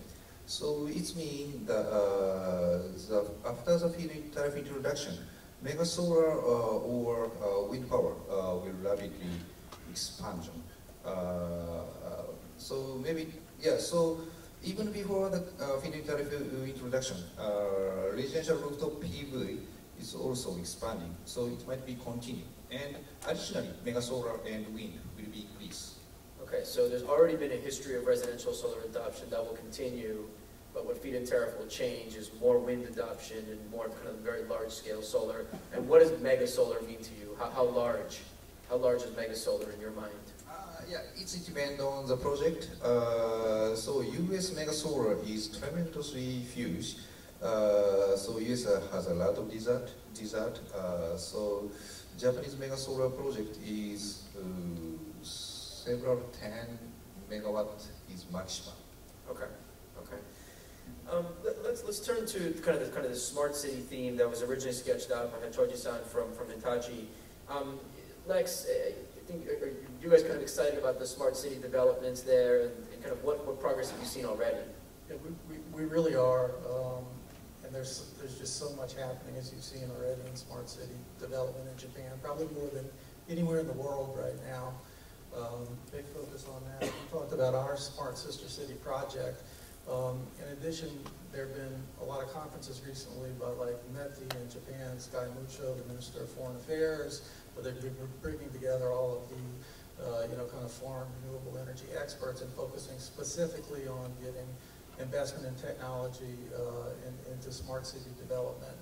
And I think one thing to remember here is that smart cities, it's really about moving some of the decision-making power to the cities. It's not just about a large centralized utility scale plan. It's about putting a bunch of technologies together and integrating them, and you really have to work together with the technology and the existing infrastructure and the political infrastructure as well. I think Japan can do that. I think all over the world is just starting to wake up to this concept that cities themselves can really make a huge impact in improving the environment in the world. And it doesn't just have to be at the federal or national level. That's one of the kind of conclusions, or one of the few good things that came out of the Rio conference recently. One of the few good things. Shinkawa-san, in terms of these pilot projects for kind of smart city deployment, if a U.S. company wants to participate, in the project, what's their next step? How does the tender process work? How do they get involved? In Japan, we have 4 large-scale projects and 7 local-scale projects and 48 feasibility studies. In the Kitakyushu project, IBM had already joined to the project as Japan IBM. the foreign company can join the project if they can contribute substantially. For example, in these feasibility studies, the formation of a project is depending on the region. So if company in the United States is looking for the Japanese partner or is going to establish Japanese corporation for the Japanese smart community project, it might be good to approach to these feasibility team. Sorry, to approach who? Feasibility, yeah, so in feasibility study, the project formation is not, so project formation is depending on the region. Some region not decided, and some region is far. So it might be good to approach to the feasibility area or feasibility site, feasibility city. And I hope that collaboration between US and Japan will develop a good technology harmonization and will contribute to the excellent smart community project in Japan. So, but then taking what you said and taking, Lex, what you were saying about how integrated these communities are, is the only way to kind of make a play in the smart city play, is it only by partnering with with an existing kind of Japanese player? Yeah, Alexa, I'll have you, and then maybe Ishikawa-san, if you want to comment, please do. Yeah. Actually, NEDO is not a funding agency for this project. METI itself is a funding agency, so I'm not so quite familiar with the detail of the condition. But based on my understanding, the requirement of many these projects and feasibility studies, the main management company of consortium is a Japanese company. However, if the main management company is a Japanese company, the foreign company can join the project and the feasibility study. Okay. Lex, have you had any experience kind of trying this? Or? Yeah, so I think the experience in Japan and the U.S. is really quite different. Oftentimes in Japan, these decisions are made at the federal level, and often through agencies like NEDO and through JETRO, who have open RFPs. So it's really good to stay close to these guys, and even all the politicians who've spoken today are really quite integral to this. Japan is a very relationship-driven society, so I think if you want to kind of go it alone in Japan, you're going to have a really hard time, and it's maybe not absolutely necessary to have a Japanese partner, but it's certainly going to make your life a lot easier. And decisions are made in a very different way there. So in the U.S., we may go and speak directly with a mayor, and that mayor will get really excited about the program, and we'll bring in the city council people and so forth to get everything passed. In Japan, mayors don't make those kind of decisions usually. Usually they come from the federal level. So procurement decisions are, they emanate from a very different place there. You really need to understand the system. So let me pause the flow of the panel a little bit, just to kind of point out what we're trying to do with these questions.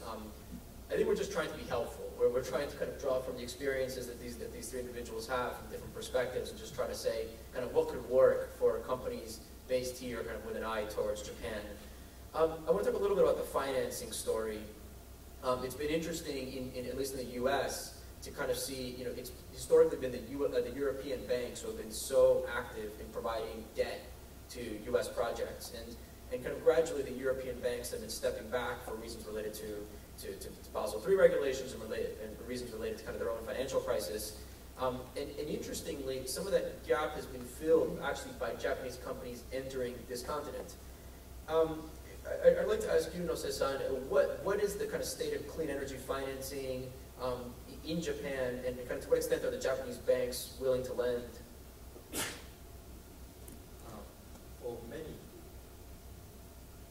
For any major projects in renewable, it requires financing. So basically, in our projects in overseas, we have been, supported by lots of banks, including Japanese banks.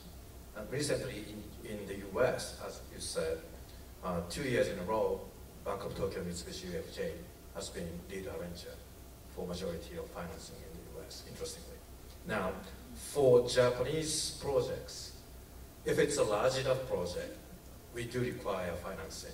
Now, Japan has not had that big of a project yet. What's large enough mean? You know, the projects such as more than $100 million in total. So your project is less than $100 million, you're going to have trouble getting attention from Well, Japanese bank bank? will not be interested in if the project is too small. If it's less than $50 million, you have to do it in your balance sheet, right? So if the project is more than $100 million, then you do require the support from debt, right? So for that purpose, except some minor examples, Japan has not had large renewable project for project financing. On the other hand, since Japanese investors, Japanese banks, are so much familiar with the conditions of project financing in the US and also in the European countries, so we do expect, with their own currency, with government, feeding tariff in place, they should be able to give us great or greater condition. That's what I expect. Do you want to kind of share what terms you expect from banks? Or I don't think I'm supposed to talk about that. Lex, any comments from your perspective on kind of the state of financing? Agree with Nose-san about the Japanese banks are some of the best at project finance, and they know this business extremely well. They just haven't had a chance to do it in Japan, really. They would prefer to do big projects because it's the same trouble as a small project. I think a lot of the early deals in following this feed-in tariff are going to come from utilities, from IPPs, from actual module manufacturers, the companies, the Solar Frontiers, Mitsubishi, Kyocera, Sharps of the world who make the modules. Will do a lot of the financing on balance sheet. I think we'll also see the balance of system manufacturers entering the game. So people who make inverters and racking equipment and others have a strategic interest in getting the projects up. And a lot of those companies are subsidiaries of very large companies like Mr. Nose's that can get some on balance sheet credit worthiness. So it's not just the banks. We're looking at a number of ways to finance these projects. Got it. And suppose you don't have a massive balance sheet. Are there kind of equity players in Japan who could be interested in funding some of the development? Or suppose you have a project that's kind of come along different stages, maybe it's achieved commissioning.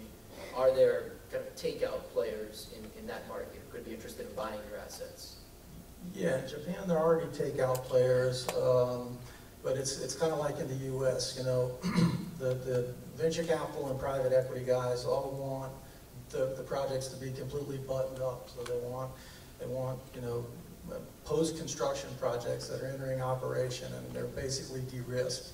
So you're not getting any real value from them. I would say that because the projects in Japan will be a lot smaller. In our case, it's the 1, 2, 3 megawatts. There'll be huge aggregations of rooftop projects that maybe once those projects are up and going, they would be appropriate for Japanese institutional investors to take out.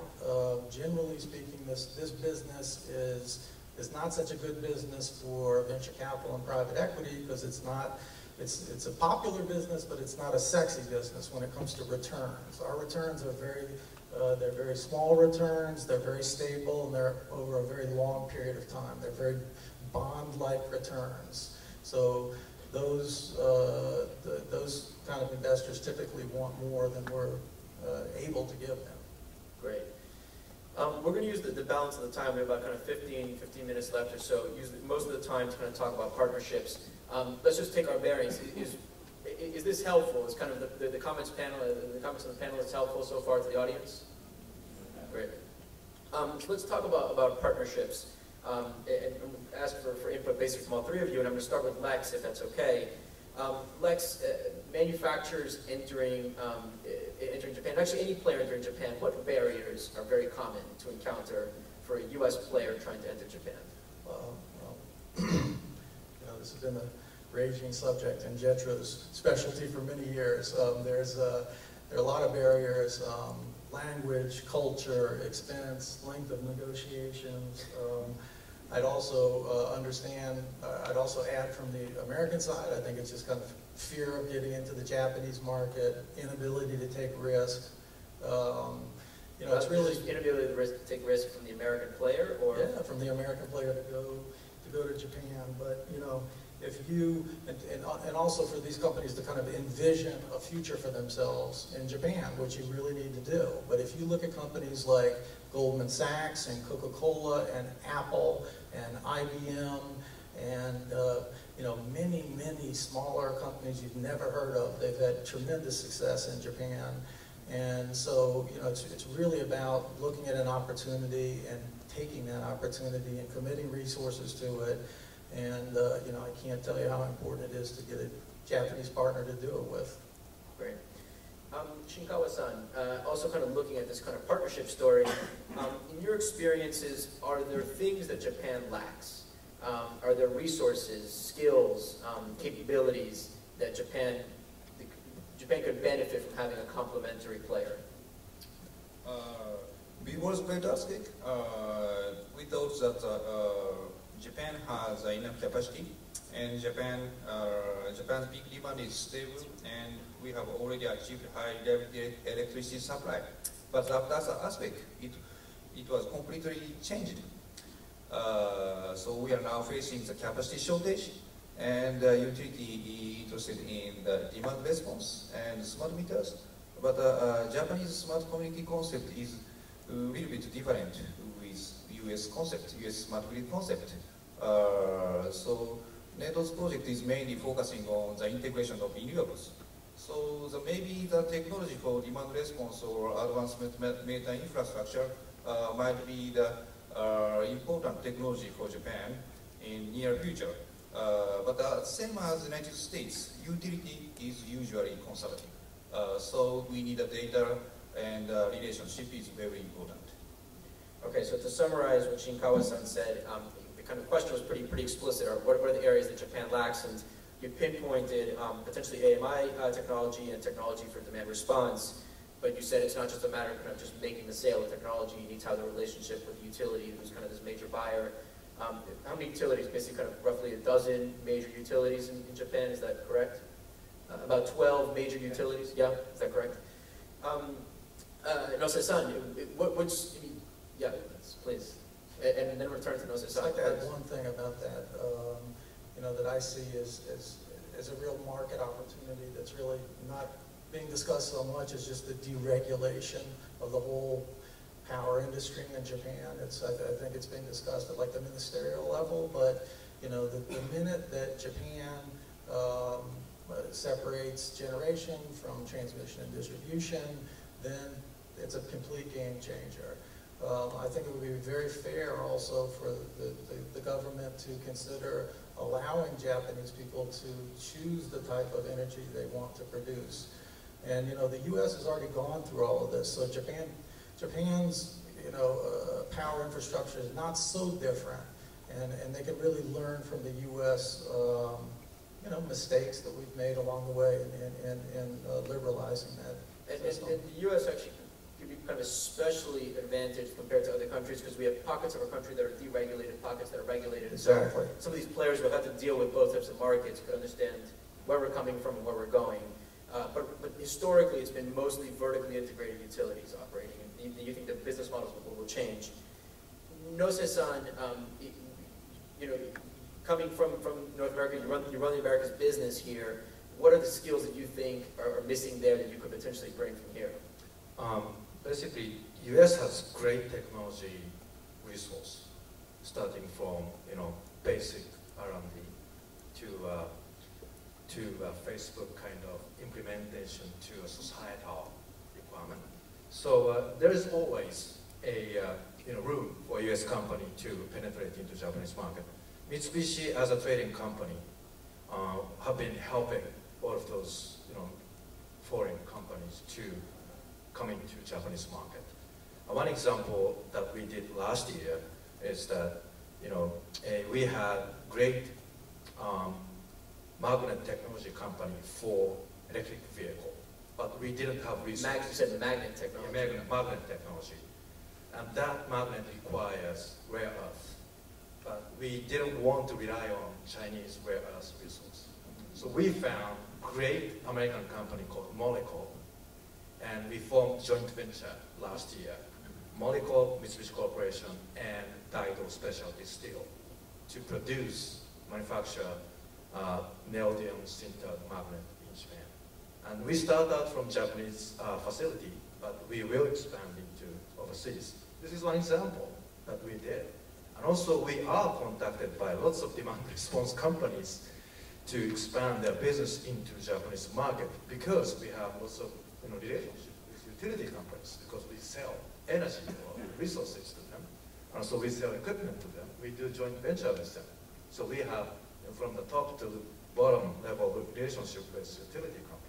So as such, Mitsubishi and any other trading houses are pretty open to collaborating with any foreign companies, including US. This is interesting. I'm reading here from a report that we produced, characterized the Japanese outlook, and I'm reading that there's residential condominiums in Japan that are served by players such as Enet and Oryx, which are experimenting with demand response. But it seems like so far the demand response has kind of taken off potentially here more than it has there. We've been focusing on Japan, and for good reason, in terms of the opportunities, in terms of how much growth is going to happen there. But Japan has also been active in kind of clean energy beyond Japan, potentially in some parts in some parts of Asia outside of Japan. You kind of sketched out, Nosa-san, you sketched out kind of like the electric vehicle story. Are there other areas from any of the three panelists, other areas that you think Japanese companies and US companies could work together in terms of kind of the entire Asian opportunity? Are there other themes potentially? Something would open on the question. Yeah, Nosa-san, please, and we'll turn it to Lex. Yeah, I think we have a great chance utilizing Japanese battery technology and also Japanese energy saving technology, such as Hachoji-san was explaining from Hitachi, to be utilized for US grid demand response as a part of it, or collaboratively US and Japanese companies go into Asian or other region in the world. I think a combination of those two, because Japanese company has technology, but they don't have an experience in deregulated markets such as in the US. US market as deregulated market, they have so many advanced business models in place. So technology doesn't by itself make money. Technology with the business model, right business model with right partner, can only make money. So I think we have a chance.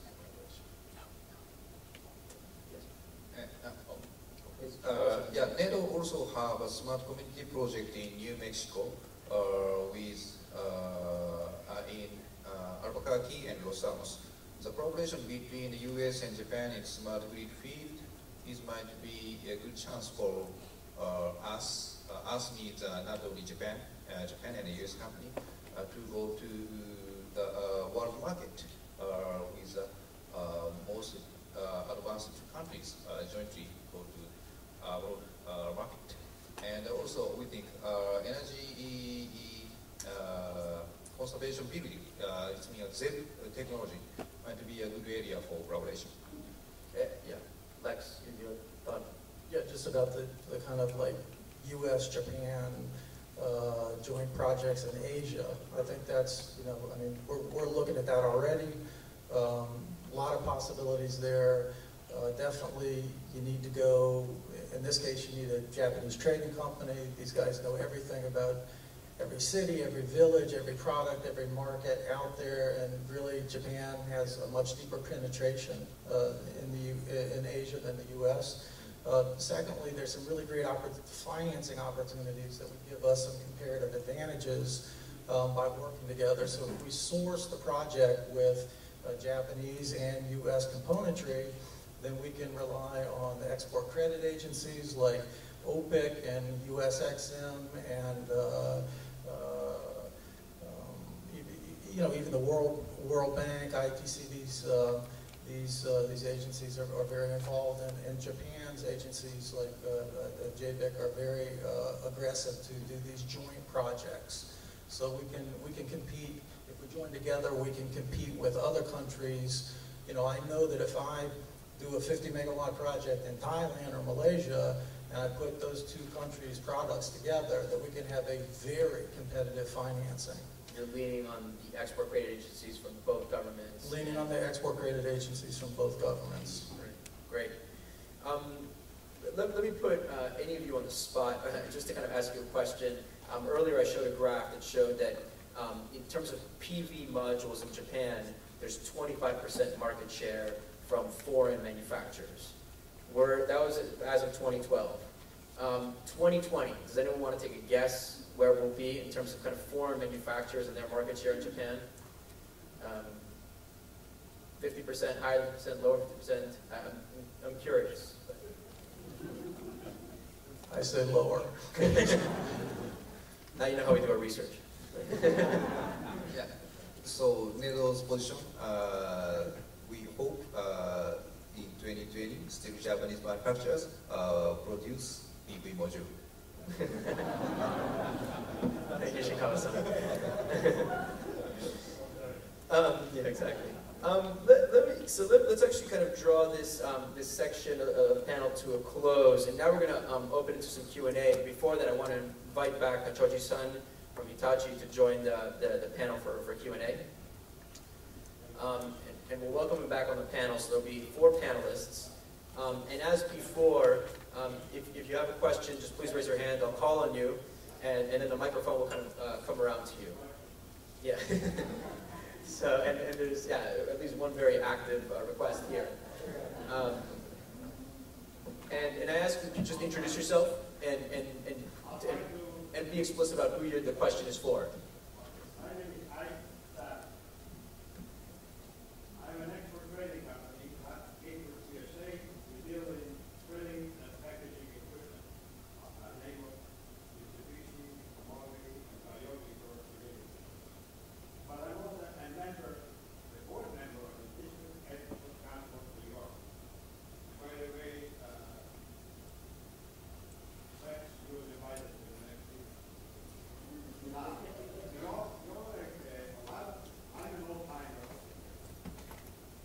I'm an old-timer. I go back to the 80s where I started my export trading company. This is the time you young. Mr. Savage, I appreciate the question, and if the introduction is useful, let's do it, but let's move to the question.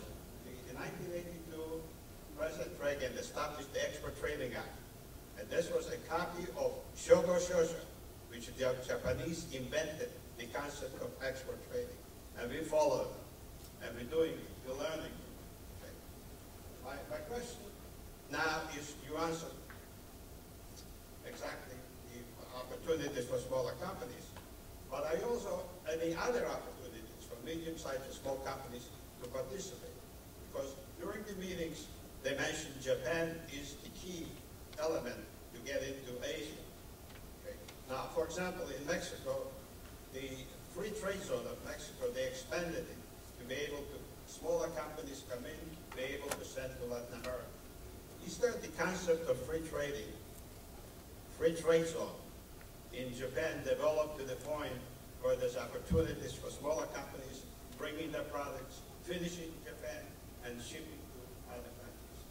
This is a concept which is now very important for small and medium-sized companies. Is the question how will kind of free trading be enabled with Japan, or how can small medium businesses participate?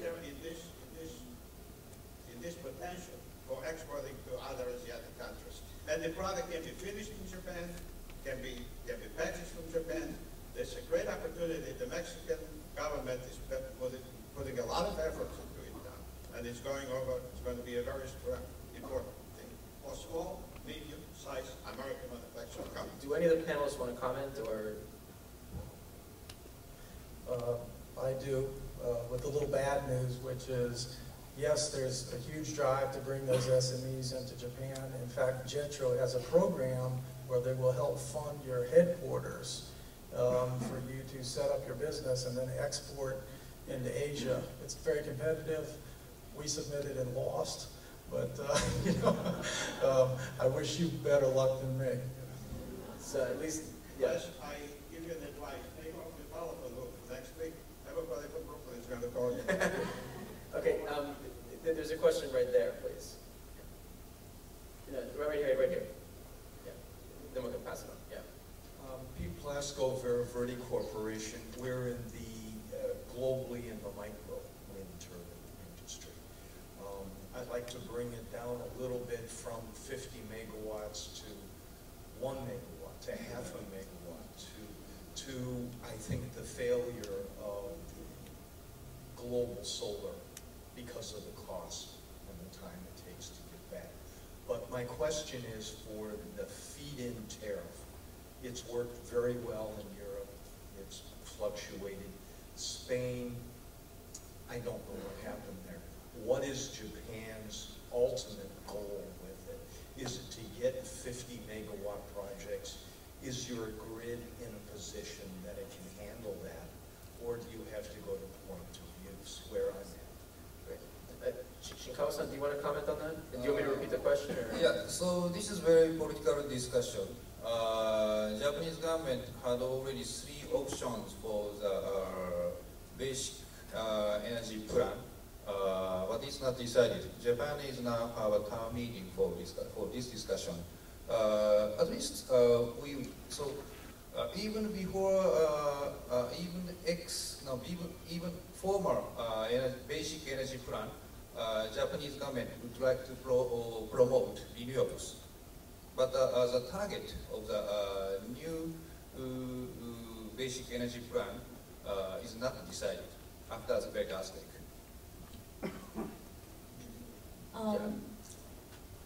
Hello, my name is Nish. I'm Renat and I'm a business journalist with International Business Times. My question is for Mr. Shinkawa, and so the question I have is, with the rise in the value of the yen, what sorts of effects would there be on the energy import bills in Japan? Yes. I'll repeat it for you. It basically has to do with the rise in the value of the yen. The rising value of the currency, what impact will it have on? Let me repeat. My name is Nish. Just the last part of the question. We got your name and we got your kind of affiliation. Just the last word. What impact will it have on? So what effects would it have on the energy import bills? What impact will it have on? The yen consistently rises against the dollar.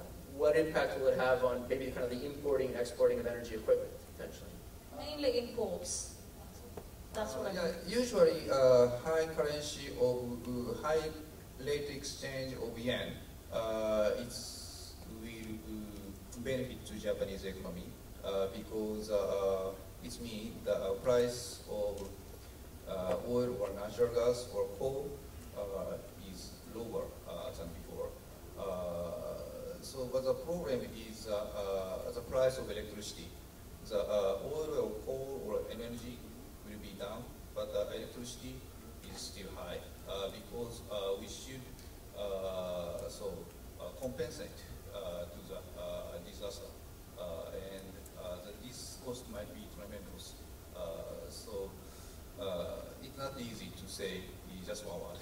I mean, one obvious implication is it's difficult for an export business, but one kind of silver lining of this kind of very strong yen has been very strong acquisitive activity by the Japanese companies in the renewable space. I mean, there was purchase of a Swiss thin film manufacturers and kind of purchases on the smart grid side, but definitely kind of difficult from an export perspective, I assume.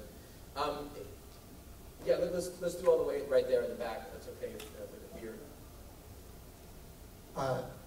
We heard earlier that there's a $240 billion budget that's been laid out for reconstruction in general in Japan. Is there any concern that this feed-in tariff will hold up should there be financial issues with funding this overall budget? Nasa-san, do you want to comment on that? I mean, not to put you on the spot, but I mean, the question was the kind of all the budget that's been allocated for this entire reconstruction. If the feed-in tariff build rates are very, very high, will the budget be maxed out? Will there be kind of concerns around being able to maintain it? I'm not a government official, so I'm not in a position to talk about it. But as a businessman, I've seen that the policy should be there, such as Germany. They have clear policy to introduce renewable because they cannot rely on coal power generation, nuclear power generation, because of other reasons than the earthquake. So once you have a policy, you have a goal, and then you can determine your budget allocation properly. But in the case of Japan, it's a little bit different because it's after the earthquake. They have to have a certain recovery process required. And then renewable policy should be a little bit longer term than it is. So I do hope that feed-in tariff system is in place, even if it's reduced a little bit. But it's something that government has to seriously look into. Let's do, how much time do we have for questions? Are we kind of close to? Let's do a couple more minutes of questions if that's okay. And the way we should do this is let's kind of circulate, just say your question very quickly. We'll take 3 questions at a time, and then we'll see if the panelists want to respond to any of those 3 questions. Does that make sense? And we'll start, there's a gentleman here, and yeah, gentleman here, and then a woman standing in the back. That's the way to get my attention. Yeah. Hi, Jared Haynes with Mercury Solar Systems right here in New York. My question is basically for both Mitsubishi and Hitachi. Now that there's a fantastic feed-in tariff in Japan, in the solar, specifically in the solar business, are you going to take all of your focus and push it to internal investments in Japan, or are you going to continue to invest in solar projects outside, and specifically in the U.S.? Great. Okay, so hold on to that question. Are you going to just focus on Japan, or also? Great. Thank you. The woman in the back, and then Vinny Khan from Contact Inc. I have a couple questions for all the Try to limit it to one. Okay, no, it's just very fast. Okay. Your projects are very interesting. Do you happen to have the data that actually quantify the impacts that will have with climate change? Because a lot of time policy, big policy has all these numbers, but how you can translate it into the local stakeholders? And as a matter of fact, it's a practical question. You probably have plannings for all these new jobs in the green energy. I mean, we need that in this economic environment. Great. So the question to keep track of there is kind of, is there a real climate impact? Is there potentially also a jobs impact? Are the stakeholders involved? I promised the question over here. Is there someone in the back? Yeah. We'll take that question all the way in the back, and then we'll wrap it up. If that's, and the panelists are all, hopefully, will stick around after. I don't want to close on your schedules, but yeah.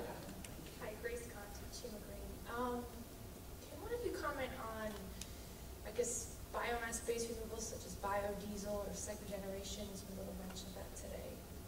If there's any plans for production in Japan? So biomass and biofuels, and potentially, especially next-gen biofuels. And then the one question in the back over there. Hi, Nick Davis from Agrion. You mentioned in your presentation before, Michelle, that cost of development right now for solar PV in Japan was sitting around 4 and change per watt. Why is it so inflated beyond the global average? And I mean, is it a permitting issue? Is it a domestic content requirement? Do we know? Okay. I'm not going to answer that, Nick, but I'm happy to speak about it after, just because it's their opportunity, it's their forum. But just to kind of I appreciate the question, Nick. Just to kind of recap, the questions have basically been, we kind of refocus outside of Japan, the question of kind of stakeholders and actual climate and jobs, and then around biofuels and biomass. Anyone want to comment? No. I will answer to a focus question. As I explained, Mitsubishi has been focusing overseas investment. That feed-in tariff certainly is drawing our attention. So we actually decided to form a team to start looking into more opportunities in Japan. So that should be the answer.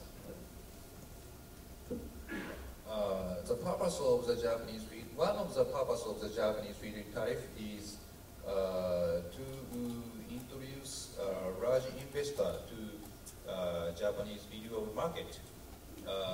We need a strong player in renewable area. So Japanese diet or Japanese government choose the feed-in tariff, fixed price and fixed value. So we welcome to strong player to renewable market. And so biomass issue. So Yeah, I don't have explain about this issue, but so we interested in the biomass, but this is just a research and development level. So deployment of diesel, biodiesel is very low in Japan. Great. Yeah, Lex, thank you. So I'll address your question, which was about the measurability of the impact of these projects.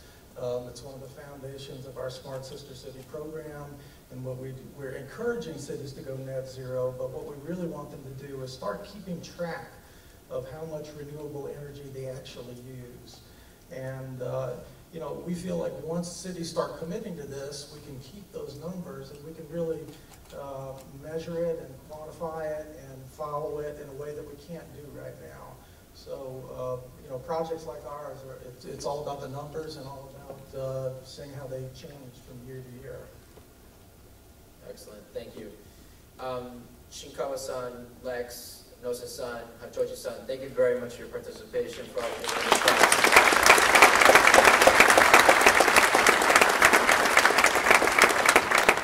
and to Jetro, thank you very much for organizing for the invitation.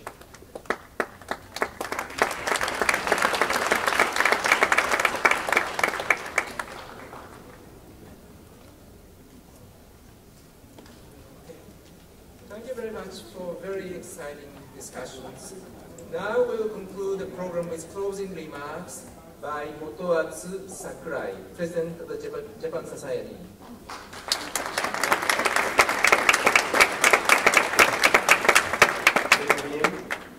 Now we are behind the schedule, so you know, and then nobody expected me to speak for a long time, so I will begin with me. I just want to say, as one of co-organizers, I'd like to say thank you to all of the participants today to this very special event organized by JETRO. And also I'd like to say thank you also to distinguished speakers, panelists, and in particular JETRO who organized these comprehensive presentations. And by the way, I'm the president of Japan Society, so if you are interested in Japanese market, and then if you want to know something about Japanese language or culture, the easiest thing you can do is to join the Japan Society.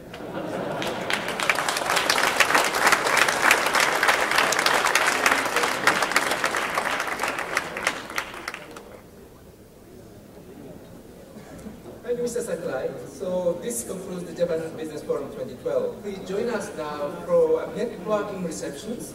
Drinks and light refreshment will be served. Again, we appreciate you cooperating in filling out the questionnaires for today's forum. Please hand your complete form to the digital staff members waiting in front of the receptions. So now we are closing this program and enjoy the reception. Thank you very much.